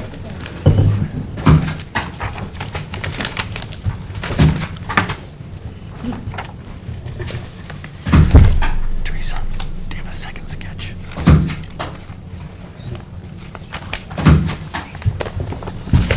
Would you like me to make one real quick?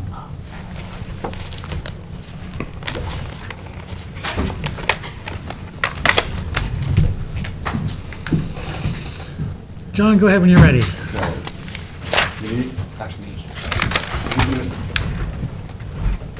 Oh, you got books for us. Yes. that's grounds for adjournment right there. Is it? I think they're already part of the record. As you know, my name is John Armentano. I'm an attorney with Farrell Fritz.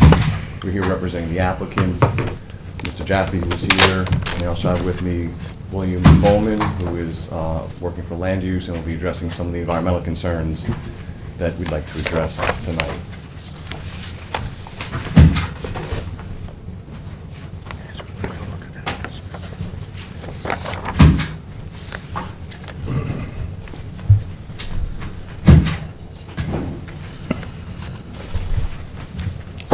just before you get the booklets, as you know, we're here for modification.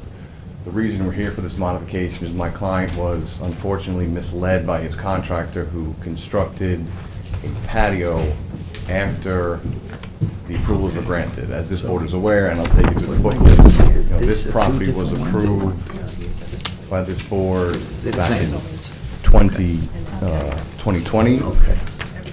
So we have to share this one. Yeah, there's only 2 of that vegetative plan. Okay. We can share this one here. And so what you'll be getting is a letter that was submitted by Mr. Jaffe at the time. He was made aware of that change that caused us to seek the modification here tonight. So just to familiarize yourself with the property, as you know, it's located at 33 River Road. It previously was approved for a structure of approved structure of 2,181 square feet with a buffer of 9,690 square feet. So a significant area of this property, as was required by this board, was buffered. There is an aerial photograph, which is Exhibit 1, which shows the existing conditions of the property. One of the notable conditions here is there is a 50-foot wide by about, let's say, 100 feet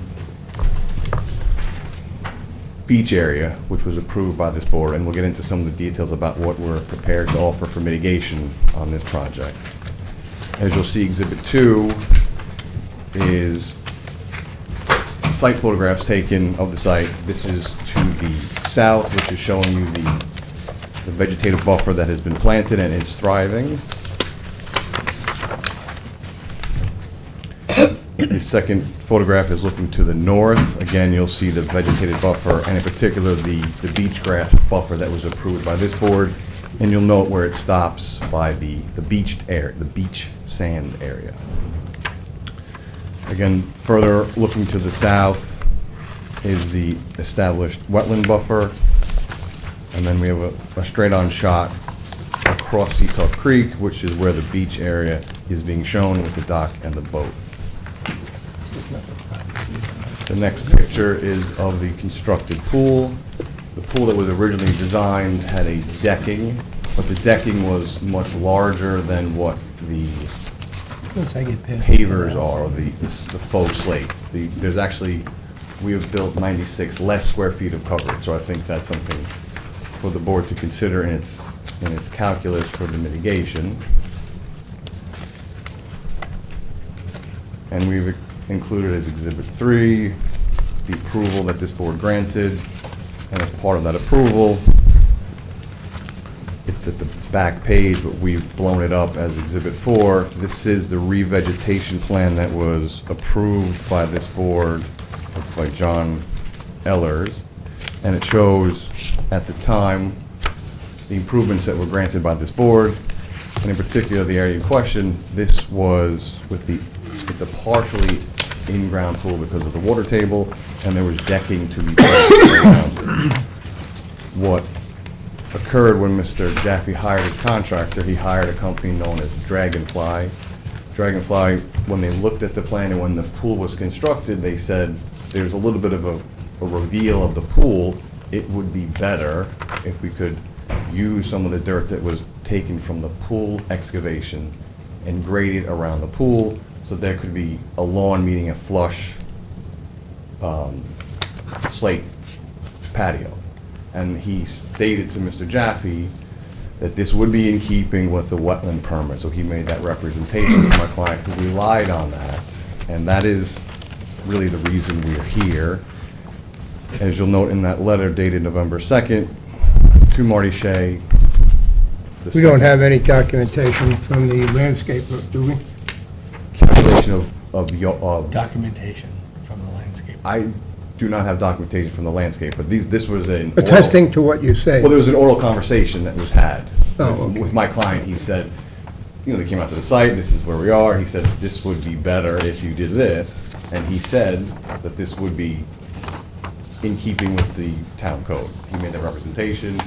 My client relied on it. We were not involved, so we're here tonight. And you also see in the letter that my client sent to Marty Shea on November 2nd of 2022.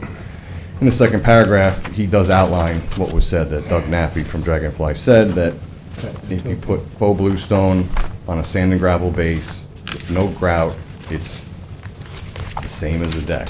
You know, it's not exactly the same as a deck, but, you know, that was his representation, so my client relied upon that.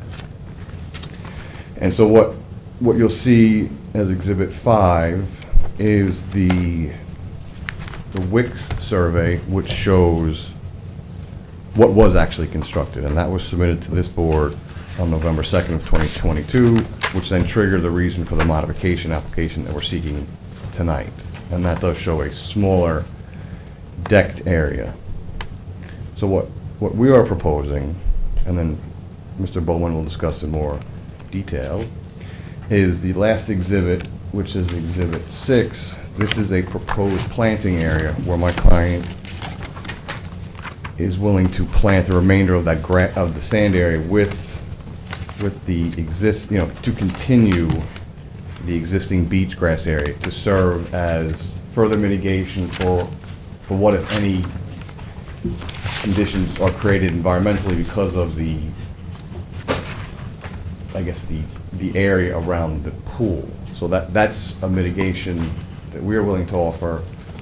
We received today staff's recommendation, which I believe you have as well. That is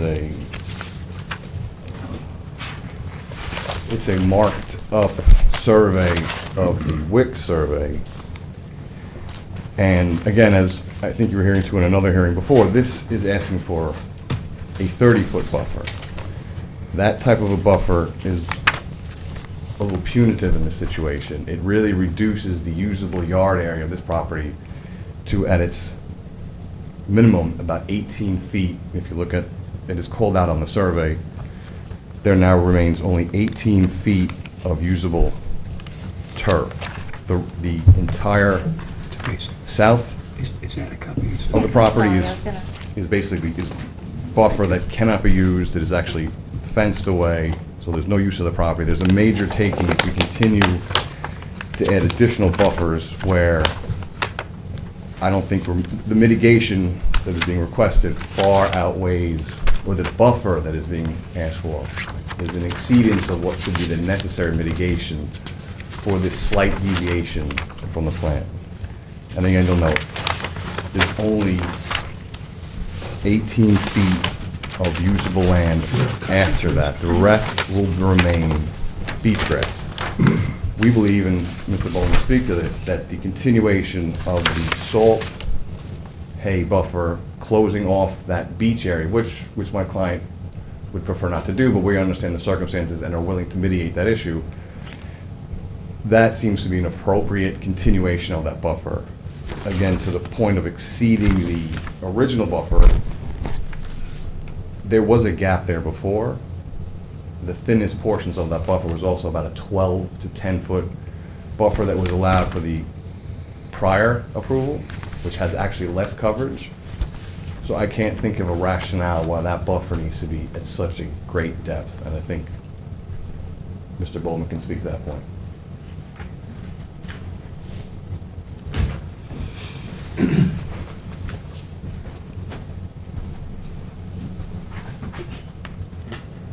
Good evening, ladies and gentlemen of the board. Thank you, John. I'll try to fill in some of the gaps and then open myself up for questions from the board. As stated previously, the as-built development footprint is about 200 square feet smaller than the 2020 approved conditions of 2,181 square feet.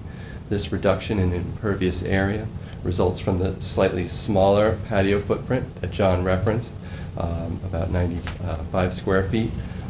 Also, due to the foregoing of the construction of the northern stairs and equipment platform on the north side of the house. So between the removal of those stairs, the equipment platform, obviously the equipment's still there, and this small reduction in the size of the existing patio compared to the approved deck, that results in an overall decrease in the impervious coverage that was actually built. The area of impervious surfaces at the site is the most important factor in determining the stormwater volume that will be generated by the developed conditions. Accordingly, the stormwater runoff is reduced under the as-built conditions compared to what occurred under the approved conditions, slightly. The as-built developmental footprint maintains the overall wetland setbacks under the approved plan. However, the buffer is altered slightly with 2 feet more setback provided on the west side and 2 feet less setback provided on the south side. The required 9,690 square foot wetland buffer was planted, as John said, in 2021. The fill placement under the as-built conditions results in a minor increase in slope in areas that were approved to be lawn under the 2020 plan.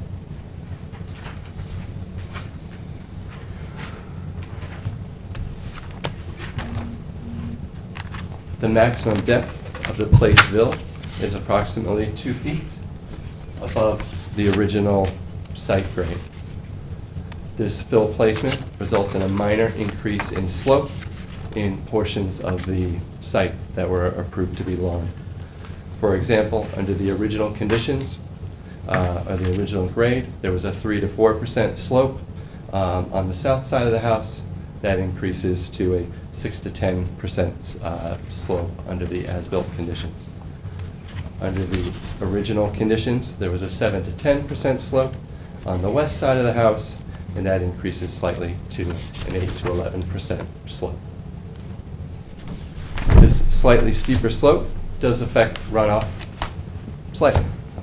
Under a large rainfall event that would saturate soils and generate surface runoff under both the original and as-built grades, surface runoff would be generated and reach the vegetated buffer slightly faster under the as-built conditions. However, the peak volume of stormwater generated by the site is less, or would decrease, due to the overall reduction in impervious coverage.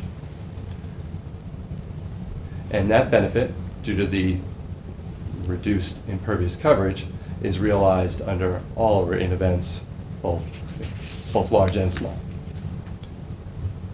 Due to the reduction in stormwater volume generated under the as-built conditions, there are no additional impacts to the water quality and wetlands of Seatuck Creek and the wildlife, finfish, or shellfish resources that inhabit those waters.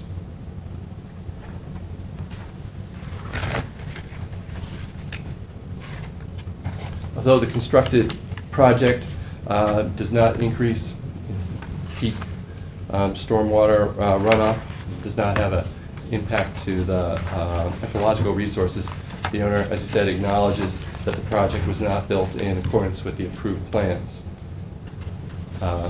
As John stated, to legalize the constructed project, the owners offered to revegetate the previously approved beach area along the bulkhead with native herbaceous vegetation. That's approximately 510 square feet to be planted with American beach grass, switchgrass, and seaside goldenrod per the native planting plan that was included in the packet.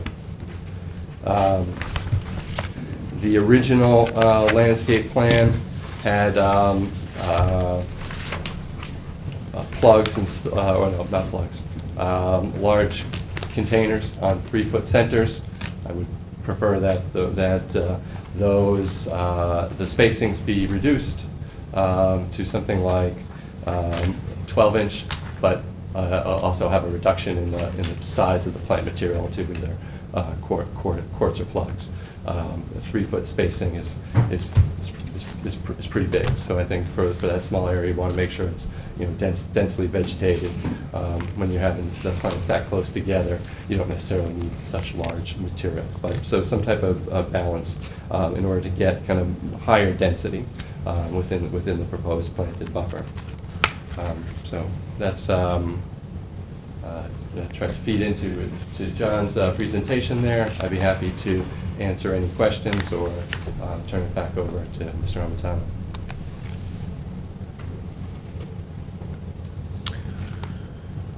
I have a question. I'm looking at your photographs. I am trying to discover what kind of slope we're looking at that comes from the pool down to the grade of the bulkhead. And it's not, there's one picture here where it shows the house in the background that shows a little bit of a slope. But there's no photo here that I can find that gives a good representation. I think I can speak a little bit to that. We didn't run, it's not a topographical line that was run on this. I think what you heard is it's roughly 2 feet, but that is at a grade. I think Will had said this was at a 6%. It's a little mounded by the pool because it is flush with the patio. So I think the other thing I wanted to offer to the board is that in a way to mitigate whatever that sheet runoff may be, and again, I think Will said how limited that is, we are also willing to place a French drain or whatever type of drain you would consider in the direction of Seatuck Creek that would guarantee that this would grab any sheet runoff that's making its way past that. And then again, that's in addition to the vegetative buffer that we're placing there, which currently doesn't exist. So I think what we're doing is improving the environment, and I hope this is an easy application. I'm looking for an opportunity to do something here, and I haven't found it yet. Okay, then take your time.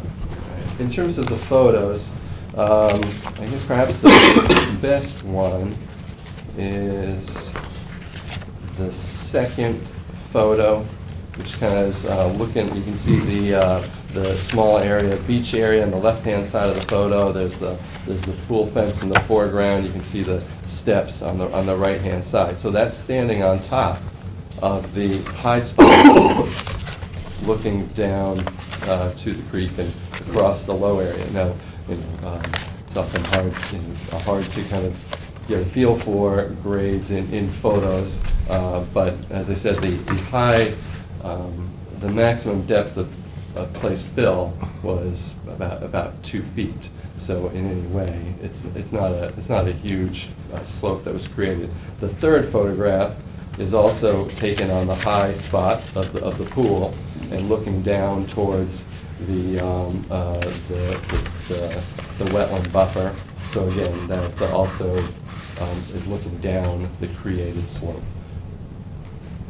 I just want to add, there are actual, sorry, if you look at the WIC survey that staff had marked, and we also have included in our application, you can see they do call out grades. There's a grade at 8 feet that is at the level of the pool. Yeah, I see finish. this 864. Yeah, right, so that's the So it slope. looks like it's a fairly consistent grade that goes right down to the bulkhead. To the buffer. Okay, into the buffer. Right, I think it kind of sheets off in 3 directions, one to the south, and then to the west, I'm sorry. Right. What I would like to see happen in this property is a reduction of nitrogen on the lawn. How do we achieve that?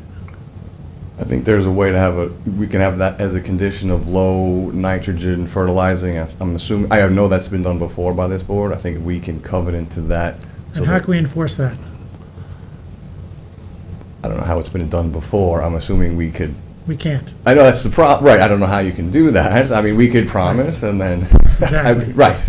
And I think my client would agree to that as a condition, and then whoever he hires would do that. Same landscaper?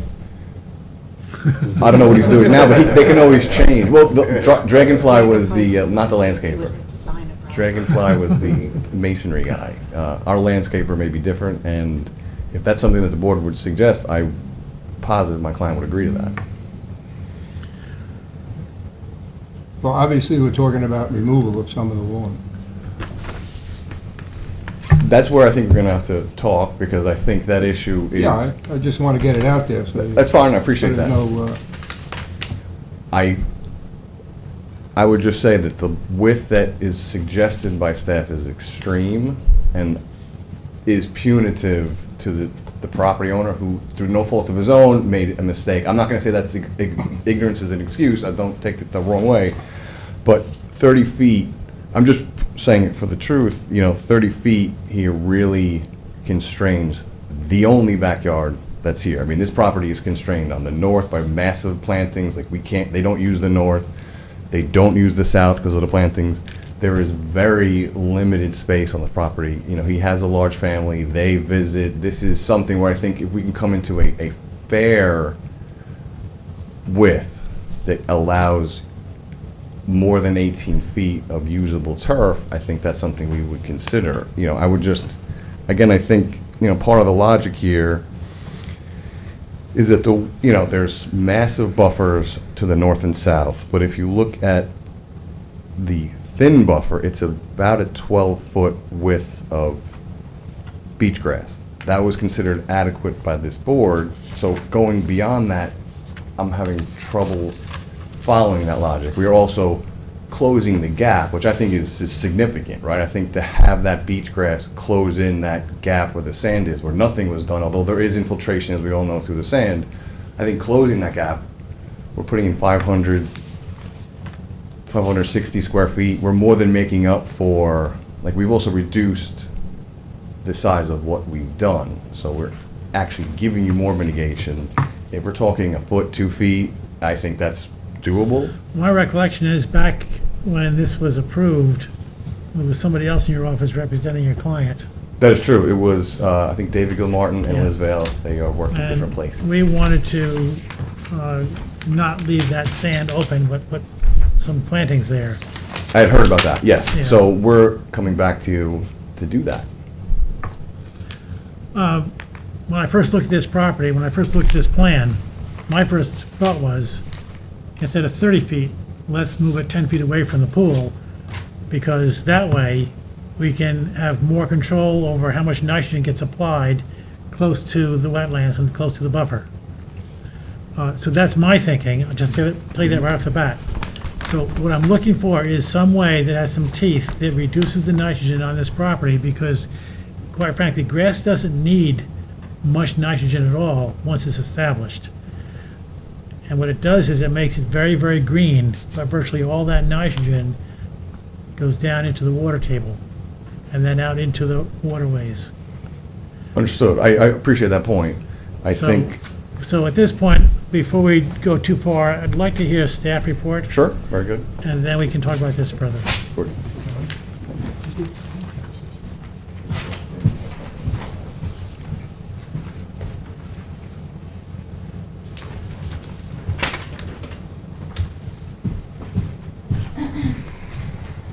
Teresa Mason from the Environment Division. As discussed, the applicant is seeking to legalize the deposition of fill in order to create a in-ground swimming pool, as well as to legalize a hot tub, which was also installed without a permit. I am passing out a copy of our sketch, a copy of the survey with the existing, the currently existing contours highlighted in yellow, and the previously approved plan. As you can see, it's not just fill for the pool. They put in fill on the north side of the house too. And it's not that a 30-foot buffer is extensive, because the setback requirement for buffers is 75 feet on this property, because there are unbulkheaded wetlands on both the north side and the south side of the property. When the application was initially approved, they got significant relief for both the pool and the buffer requirements. One of the items that was discussed at length was obviously the sand area, but we had also recommended at the time of the initial application that the buffer be extended all the way up to the pool on the south side, and that there be a more extensive buffer, I believe, along the bulkhead. So to say that a 30-foot buffer is punitive, that's not really the case, because again, they're supposed to provide a 75-foot buffer on this property. They got relief for both the pool and the buffer requirements. And they put in a lot of fill, which was specifically prohibited pursuant to special condition number 13 of the originating permit. So the sketch that we provided was a minimum recommendation in order to mitigate the fill deposition on both the north side and around the swimming pool, the unauthorized hot tub, and the patio. If they had just constructed a patio at grade without deposition of fill, we'd have modified the permit, no problems, no fuss, no muss, here we go. But they elevated the pool by bringing in fill around almost the entirety of the property. So, in your opinion, they brought in fill, they didn't just use the excavation from the pool? It appears, is what it appears to me. Because in order for that pool to have been constructed not in groundwater, it would be a 5-foot deep pool. That's a lot more fill than what's, a lot less fill than what's shown on the contours. And normally, when we issue a permit that requires some kind of fill, we are very, very specific about exactly how much fill is to be brought into, okay. That's correct. And I don't have the actual originating permit in front of me, but 99% of the time, we only allow fill for the elevation of the septic system. So, our recommended mitigative measures, we feel are the minimum necessary to mitigate the impacts of the fill, the changes in contours, the changes in drainage patterns, where they got relief for both the pool and the buffer, and then now the unauthorized fill and a hot tub. So Teresa, would you categorize this as a slight slope? I don't know. I haven't been out to the site myself, unfortunately. Okay. I was asked to take over this application this evening for Mr. Shea. But, if you look at the contours, it's at least 2 feet. And you don't think a French drain would be effective? No, not Well, particularly. I shouldn't put it that way. Do you think a French drain would be effective? I don't think it would be particularly effective. It would have to surround the entirety of the house. And it would have to go in the buffer, because they put fill in the buffer. Okay. What are we going to do to rectify this? Any other questions for me? Not at this time, Okay. but I may come back to you. Absolutely. Don't go anywhere. Yeah. I just want to respond to that. I want to just also clarify that the pool is 5 feet deep.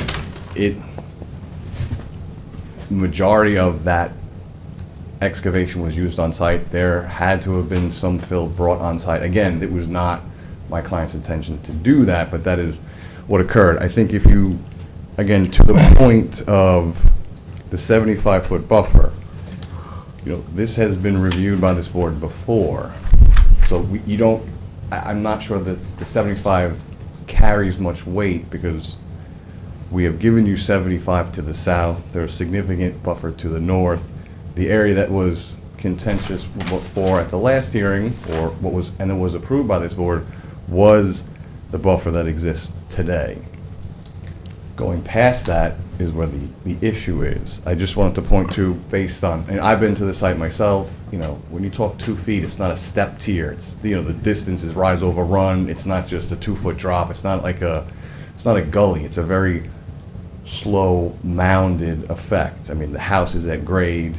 The French drain does not have to capture the whole house. The house has its own drainage structures that are provided for on the plan. All the roof runoff, everything runs accordingly. So the only thing that's adding potentially to runoff is the small area that is by the pool. And, if you want to look at the comparisons, if you look at Exhibit 4, that's the larger plan that was approved by this board. You can see the contour lines.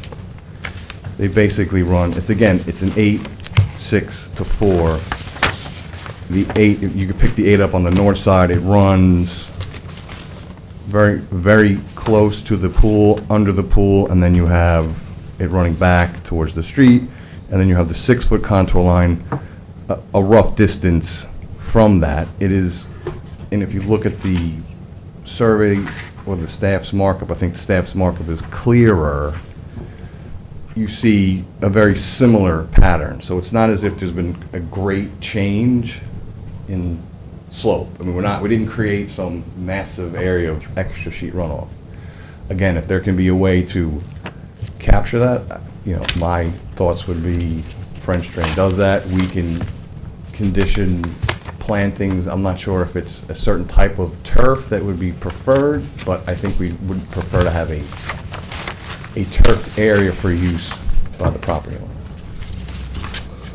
I mean, I'm not sure if there's a type of grass that is better. That's something we can think about. But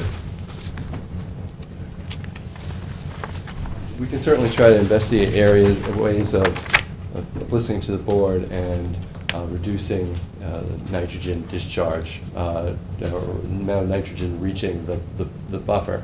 One thing that I've only heard about in very passing is permeable reactive barriers, where some type of high carbon, low nitrogen organic material like wood chips or straw can be placed below grade and within the infiltration zone of the water of the groundwater that's moving in. That might be a place where then microbial activity can reduce any nitrogen coming off, and it might be more of something that's actually built and could be more verifiable than a low use of low nitrogen fertilizers. So it's something that we can do on our end. I mention it just because we're trying to think of ways to meet the board's demand, not something I have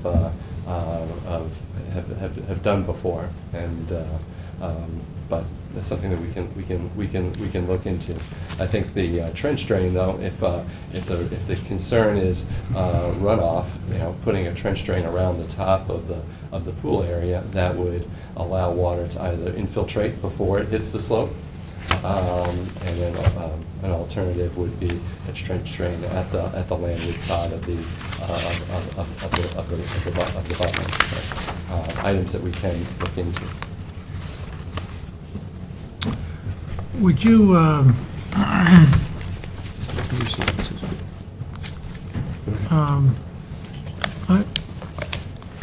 got a question on this survey.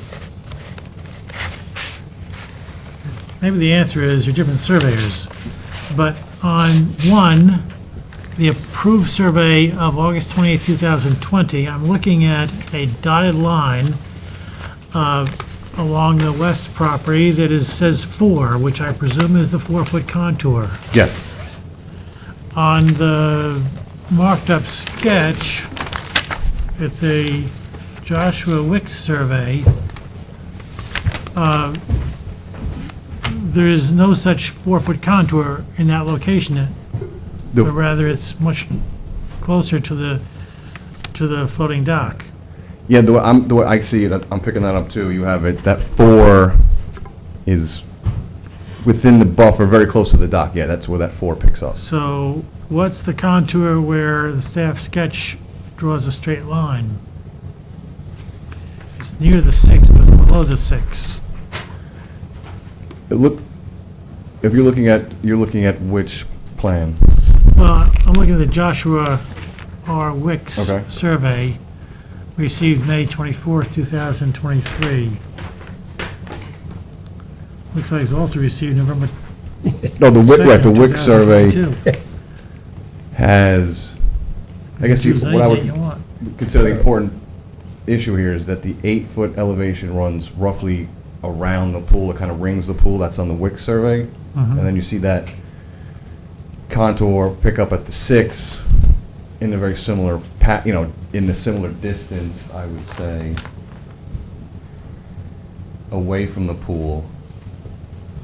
Okay. Let's kind of wrap this thing up then. Looks like, go ahead, Teresa. I mean, we'd be happy to also explore that idea of the nitrogen grabbing stuff. Okay.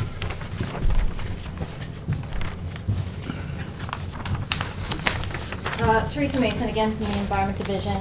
Just a couple of things. One, if you look at the surveys, it looks like they pushed the 6-foot contour about 10 feet seaward of the house and the swimming pool, and then about 10 feet south of the swimming pool. deposition of fill, modification of grades, disturbance of land, excavation, et cetera, is a regulated activity. And as such, the board then can ask for additional mitigation because it is a new activity that they are seeking to legalize. With respect to covenants that reduce fertilizers on lawn, we have some of those. They're unenforceable. Unless we catch somebody out there fertilizing their lawn, it's unenforceable. We can't cite them. We can't cite them. With respect to permeable reactive barriers, those are new technologies. We've only seen one or two on Long Island, so they're untested here on Long Island. And it doesn't address overland runoff. It addresses groundwater intercept. So when you have a change in grade, you're increasing the overland runoff velocity in an area where it's sensitive, and it's not going to intercept that permeable reactive barrier. So that's not going to mitigate the impacts of this specific project. There is no nexus between putting in a PRB and the fill deposition. Also, we don't know how much it's going to cost. It's going to cost a lot of money. They have to dig a big trench, at least 6, 7, 8 feet deep, so it intercepts groundwater. Then they have to fill it in with wood chips, and again, it's a technology that has not been tested vigorously here on Long Island. I know that the Cornell Cooperative Extension had looked at doing a PRB at Iron Point Park in Flanders, but at this point it hasn't been permitted. I know of no other PRBs here in Southampton at this time. So I don't believe there's a nexus there, and I think there's a very large cost involved at this point because you have to do engineering, excavation, the wood chips, et cetera, et cetera. And again, we don't know if that's going to actually do any nitrogen reduction, and it doesn't address the actual impacts of the work that's being done. And like I said, you can look at the previously approved previously approved surveys, the Ehler surveys, and you can see the existing contours there. And then we highlighted the existing survey, the recently as-built survey, and you can see on the yellow highlights that the grades have been significantly changed and fill has been deposited and closer to the wetlands. So you do have an opportunity to request additional mitigation because this is not the same project anymore. They brought in fill, they modified the grades. All of that activities are regulated under Chapter 325. And all of those activities are supposed to occur greater than 75 feet from wetlands. And if you look at the survey, the pool is 58 feet from wetlands. The buffer is not 75 feet. They got relief from the buffer. It's maybe 75 feet from the property line, but it's not 75 feet from the wetlands. Any questions? Teresa, do you have any idea how much fill was brought in? I have with the no grade- idea. Grade No, change? No idea, I'm We sorry. could calculate that, but it appears like it's quite a bit.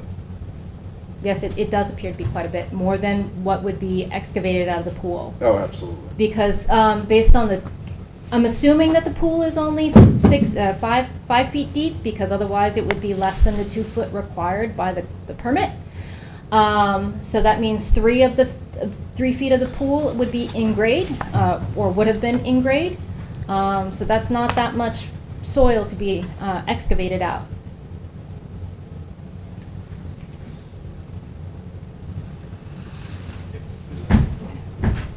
Thank you, Teresa. You're welcome. I don't want to belabor it, I know it's late. You know, if there's a need for us to quantify the fill, we can certainly do that. I mean, we're trying to work towards a resolution. This is a modification of a permit, right? We shouldn't be considering this a new activity. This is a modification. May it be small or large, I would consider it a small modification with significant mitigation. If it's important for the board to have a quantified amount of fill, that's fine. If this new technology is not for the board, that's fine too. It sounds expensive when I heard about it, so maybe that's not our idea. I mean, we're looking to mitigate the issues that have been created by this slight change. There was fill brought to site, no one is disputing that. I'm just saying, what is the effect? Because what is the effect of the runoff and how are we addressing that? I think is the simple question here is how to address and how to mitigate what was unfortunately done through bad advice by a known contractor. I don't know what else to say. We're looking for leniency from this board to help my client. It's not as if he went out and just said, I'm doing something different because I feel like it. I mean, he roughly kept to the conditions.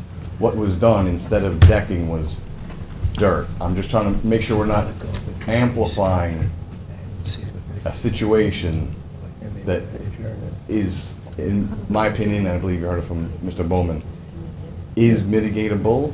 We are mitigating Go it. with the sketch and adjourn. We don't want to over-mitigate it. I was listening to the board before talk about reducing buffers in other places. So if buffers are kind of malleable, I think we can manipulate this buffer to the extent we can. And I don't want to continue, if it's, if the board wants to have more information from us, we can definitely provide it. Excuse me. Sure. David Jaffe, I'm the property owner at 33 River Avenue in Eastport. I think John did a good job in laying this out for you, but I really feel, and I wasn't planning on speaking tonight, but I feel compelled to share with you because I've been doing this for 4 years now, and I went out and sought what I regarded as the best resource I could get to do my plantings and my revegetation plan and act as an expert in giving me advice on how to proceed and make sure that I didn't miss a step with complying with the wetlands requirements. That firm was Dragonfly, and I am going to tell you that I'm a hospital administrator. I can tell you all you need to know about healthcare and specifics and answer your questions on that. I know diddly about wetlands requirements, and what I do know is when you don't know all about something that's real important, you go out and hire an expert that will guide you and tell you what. I can tell you assuredly that a grand portion of that fill from the pool was used in redistributing it on the property. I was approached by Dragonfly, who recommended to me in writing that it would be a good idea to add some fill to help with the grade of the property. Now understand, Dragonfly from the get-go understood the importance of complying with these wetlands requirements. They had a copy of the wetlands permit. They knew the players involved. You don't have to be so close. They knew they knew the players involved and represented to me that they had this and were going to make sure that we followed the letter of the law. When I got that recommendation from them to bring some fill onto the property, I said, okay, because the understanding was this was okay. I'm not aware about the fill requirements. I'm not. I relied on them. And I just want to make sure that this board understands that I did not act recklessly here, that I did not act in a way that just said, screw the requirements, I'm going to go do whatever I want. That is so far from the truth, and that's what I want to make sure that this board understands. Lastly, the property that we have, and I remember coming here 4 years ago and presenting what we wanted to do at the time, and we had 196 feet of beach, sand beach out there. And we ended up conceding because we wanted to put in a pool, we wanted to do some things on the property that we had to do. We agreed that we were going to put in a special AO system for sanitary system. We did all that. I spent a fortune revegetating that property. And the pool, by the way, the stone that was used for the pool, the same exact thing happened. We had the wetlands permit. I said to Doug Nappy, the principal of Dragonfly, can we use stone? And his answer to me was specifically, I remember it like it was yesterday, as long as you place that stone on sand and gravel and don't use mortar, it's fine. So I said, okay. Who sold me the stone? Dragonfly. Who installed the stone? Dragonfly. And I'm just telling you that I stand here tonight with having my property at risk of being shrunk to a point where I won't even be able to have my grandkids come out and step off my deck and throw a Frisbee or play or walk without, worrying about ticks 10 feet away from the house or however it is. It's not fair. And I'll be the first one here to say, look, buck stops with me. I'm responsible. I hired Dragonfly. But you need to understand the mitigating factors here, that this was not done intentionally. We're trying to do whatever we can to give us a place where we can live. I'm just gonna add something. Yeah. I know of Dragonfly and the reputation, and I can sympathize with you, because if I asked him a question, and I have worked with him on some things, and he gave me a response that it was legal, I would have thought that he knew what he was doing. And he has that reputation on the other side of the canal. He does a lot of work in West Hampton and the whole area. He's done work in my area. And he gets the permits. I know he's worked with Marty. So I would have had the same reaction. I would have thought, yes, he knows what he's doing. I just And- wanted to add that. Yeah, so I just want to let you know, I am willing to do whatever I need to do here that's fair and reasonable under the circumstances, and I tell you that I acted in good faith. I relied on what I presumed was an expert, and when I found out what happened here, I immediately contacted them and said, what happened? You told me this, you told me that. I sent them a note. I said, you told me that this was okay. And you know what they said? I said, would you call Marty Shea and explain to him what the situation was? Because I was being looked at as somebody that, was reckless here. And what I got back was a one-liner. You need to let your expediter handle this. That was it. That was it. $65,000 later. And I'm standing here trying not to have my property destroyed. So, felt I needed to say that, and I appreciate your listening, and John can finish up. with I just want to say something, and I'm speaking for myself, but I think the board would agree. We don't believe that it was done intentionally. These things happen. We see people come in and the contractors don't do the right thing. We see it over and over. And I personally don't think it was intentional, basically, on what you said. So, but that doesn't really have very much with the outcome, unfortunately. I understand. And all I'm asking from my heart here is to listen to what our environmental expert has said in terms of the actual impact to the property. Notwithstanding what was done, shouldn't have been done, but the actual impact, and trying to look at it that way instead of in a punitive way. That's all I'm saying. I don't know what else to say, but if you can see it that way and see what we can do to give us a property that we can feel comfortable with and happy and have our grandkids enjoy and do extra things at my expense, right? I would hope we could do that and not look at this as something, again, in a punitive way. Thank you. Yeah.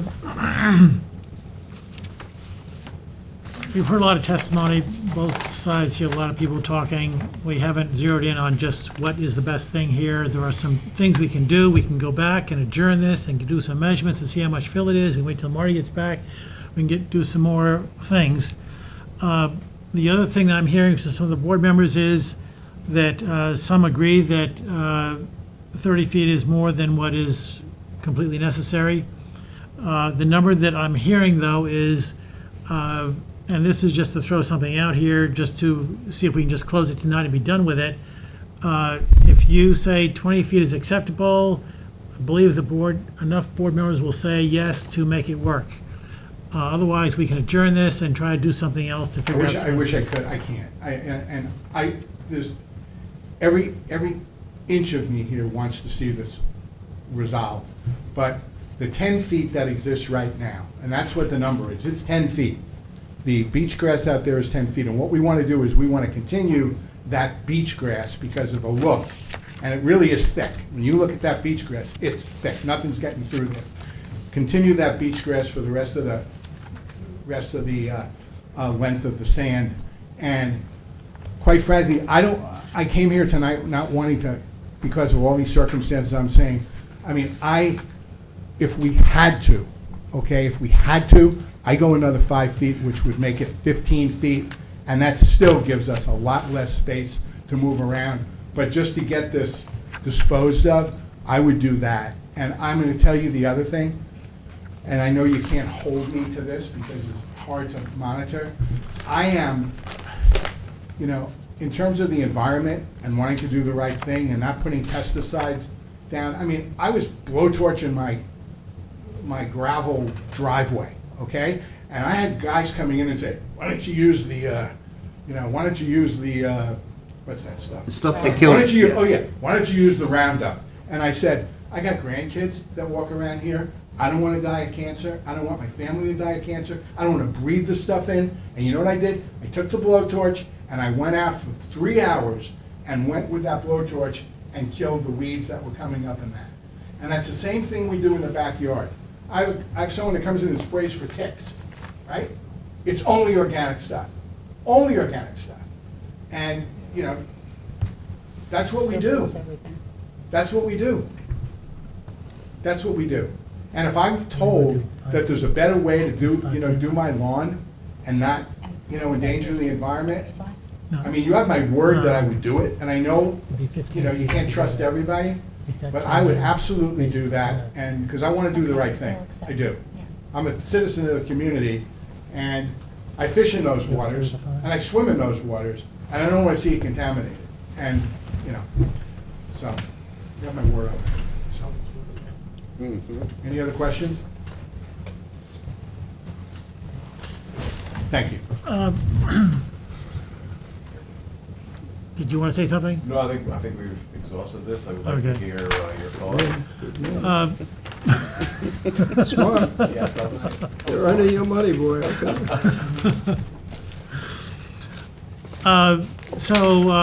Mr. Jaffe has said that he would, instead of Marty's suggestion of 30 feet, he would offer, I believe the interpretation is 15 feet. A total of 50. Total of 15 right now there's a gap, but mostly it's 10 feet. Increase that to 5 more feet to make 15 feet all the way across, instead of where the 30 feet is. It'll be along the boat, Yes, right? yes. Is there any board member who is opposed to that? I would accept that. We're done. Thank you very much.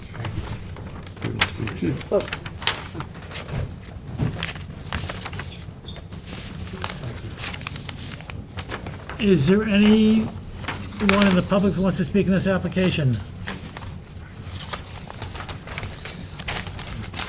Anybody on Zoom? Okay, is there a motion to close the hearing? Second? All in favor? Aye. Opposed?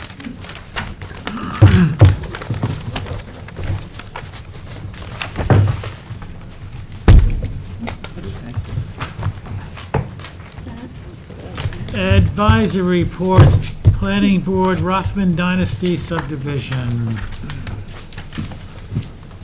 And in this case, you don't need to read the whole thing because we already heard that the first time around.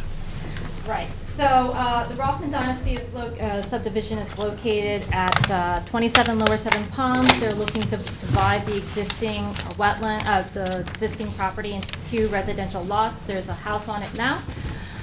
We had previously recommended that they reconfigure the subdivision to eliminate the driveway off of Seven Ponds Town Road, which is less than 75 feet from the wetlands. And it looks like they have elected not to proceed that way. However, we're still going to recommend that the driveway be reconfigured, particularly in light of the fact that there is a common driveway easement on Lower Seven Ponds Lower Seven Ponds Road that is currently proposed as part of the subdivision. We are also recommending that the covenanted buffer on the developed lot be extended to 75 feet, and the undeveloped lot to cover those portions of the parcel within 100 feet. These are DEC regulated wetlands as well as town regulated wetlands. They're part of the 7 ponds in Watermill. Also, we recommend that the existing fences along 7 Ponds Cow Road be removed. Motion to send these comments to the planning board? Second. All in favor? Aye. Opposed? Okay, the zoning board of appeals has sent a referral over for the parcel known as 51 White Oak Lane. There are several wetlands on the parcel, both to the northeast and the northwest.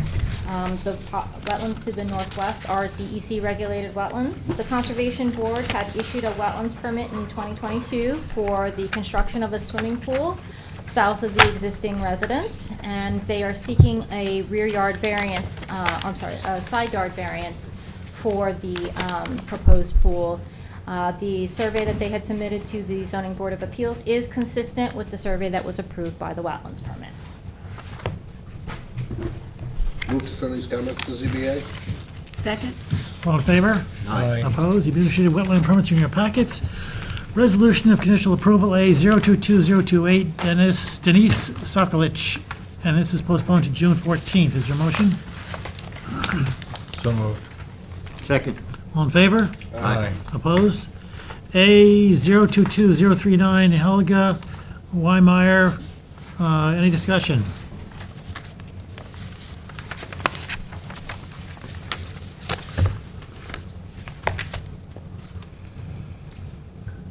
There being no discussion, would someone care to make a motion? Move to issue? Move to accept, to send the comments. It's been moved and seconded. Resolved that a conditional wetland permit approval be granted to Erica Weimeyer for the proposed project on the terms and conditions set forth therein. All in favor? Aye. Opposed? I recuse myself of this one doing anything. 1, 2, 3, 4. We have enough votes. We got to 4. I agree with whatever Harry said. That's the first. A 022045, Edward McCormick and Margaret McCormick. Any discussion? Second. Resolved that a conditional wetland permit approval granted to Edward McCormick and Margaret McCormick for the proposed project on the terms and conditions set forth therein. All in favor? Aye. Opposed? A 022055, Stephen Birkenfeld and Nicey Birkenfeld. Any discussion? Move to issue? Second. Resolved that a conditional wetland permit approval granted to Stephen Birkenfeld and Nicey Birkenfeld for the proposed project upon the terms and conditions set forth therein. All in favor? Aye. Opposed? A 022069, Grace S. Sutton. Any discussion? Move to issue. Second. Resolved that a conditional wetland permit approval granted to Grace S. Sutton for the proposed project on the terms and conditions set forth therein. All in favor? Aye. Opposed? Even though it's unofficial. It's not going to be signed, so That's okay. we don't usually release them until the That's all right, I know it's not With Sutton? Yeah, thanks a million. Thank you, sir. Did you get all the pages W2210109, 48 Whites Lane LLC. Any discussion? Move to issue. Just a point of clarification, this is not a permit issuance that you're conditionally approving. It is a wetland jurisdictional determination.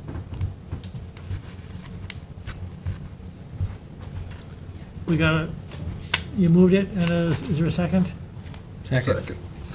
Resolved that this wetland jurisdictional determination, let's see, let's back up a step. Resolved that the Conservation Board grants the wetland determination appeal and directs the applicant to file the requisite Conservation Board wetlands permit application in order to seek authorization and a wetland permit to clear existing wetlands, woodlands, and construct the proposed residence, accessory structure, sanitary system, and driveway.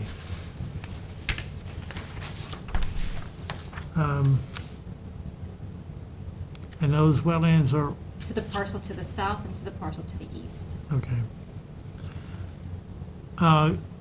All in favor?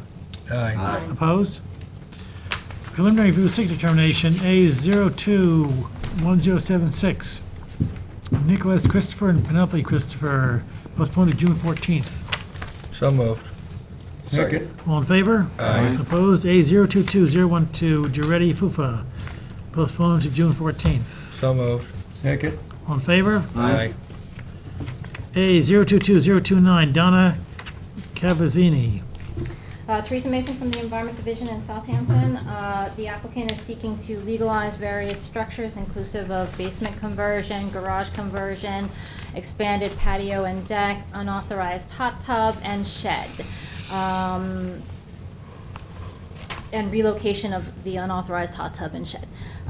The project plans can be, as described in the preliminary advisory report dated May 18th, 2023, can be approved, subject to an expanded covenanted buffer and restoration of that expanded buffer consistent with the native plant list and Environment Division sketch, which is on file.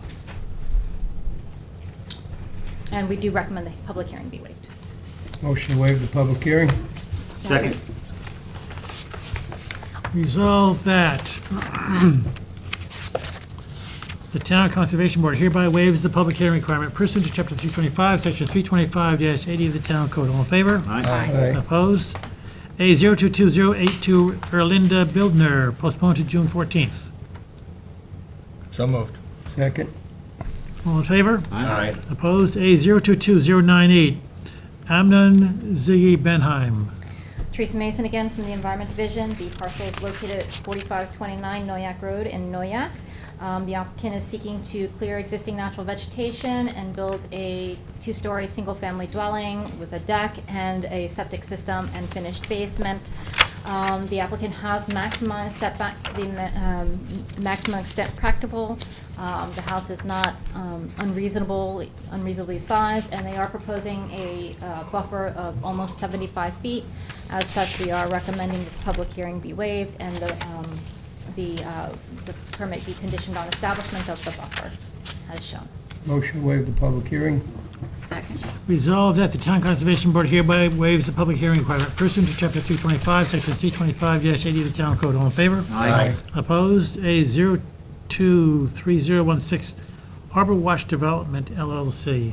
Teresa Mason from the Environment Division again. This parcel is located at 108 Harbor Watch Court in Noyak.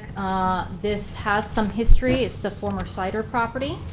And what had happened, there's a preliminary advisory report dated May 18th on file, but what had happened is that the parcel changed hands and the applicant, the new property owner, submitted to the building division both a copy of our stamped approved plan and a revised survey, which shows the structures as shown on the survey here that was submitted to us, which was inconsistent with our plans. So they haven't started building yet, and they're looking to get approval for the revised project plans. And the revised project plans do call for a slightly smaller house, which is pushed closer to the road, and a small walkway around the patio, walkway around the pool. So the setbacks are generally consistent, with maybe 1 or 2 feet difference, and the buffer will remain the same. So we are recommending the public hearing be waived, conditioned on maintaining the buffer as previously required. Thank you for Motion to waive public hearing. Second. telling me, that's what I thought it was. I don't, yeah. Resolved that the Town Conservation Board hereby waives the public hearing requirement pursuant to Chapter 325, Section 325-80 of the Town Code. All in favor? Aye. Opposed? Resolution issue modification, CB 23006, Stephen Marici.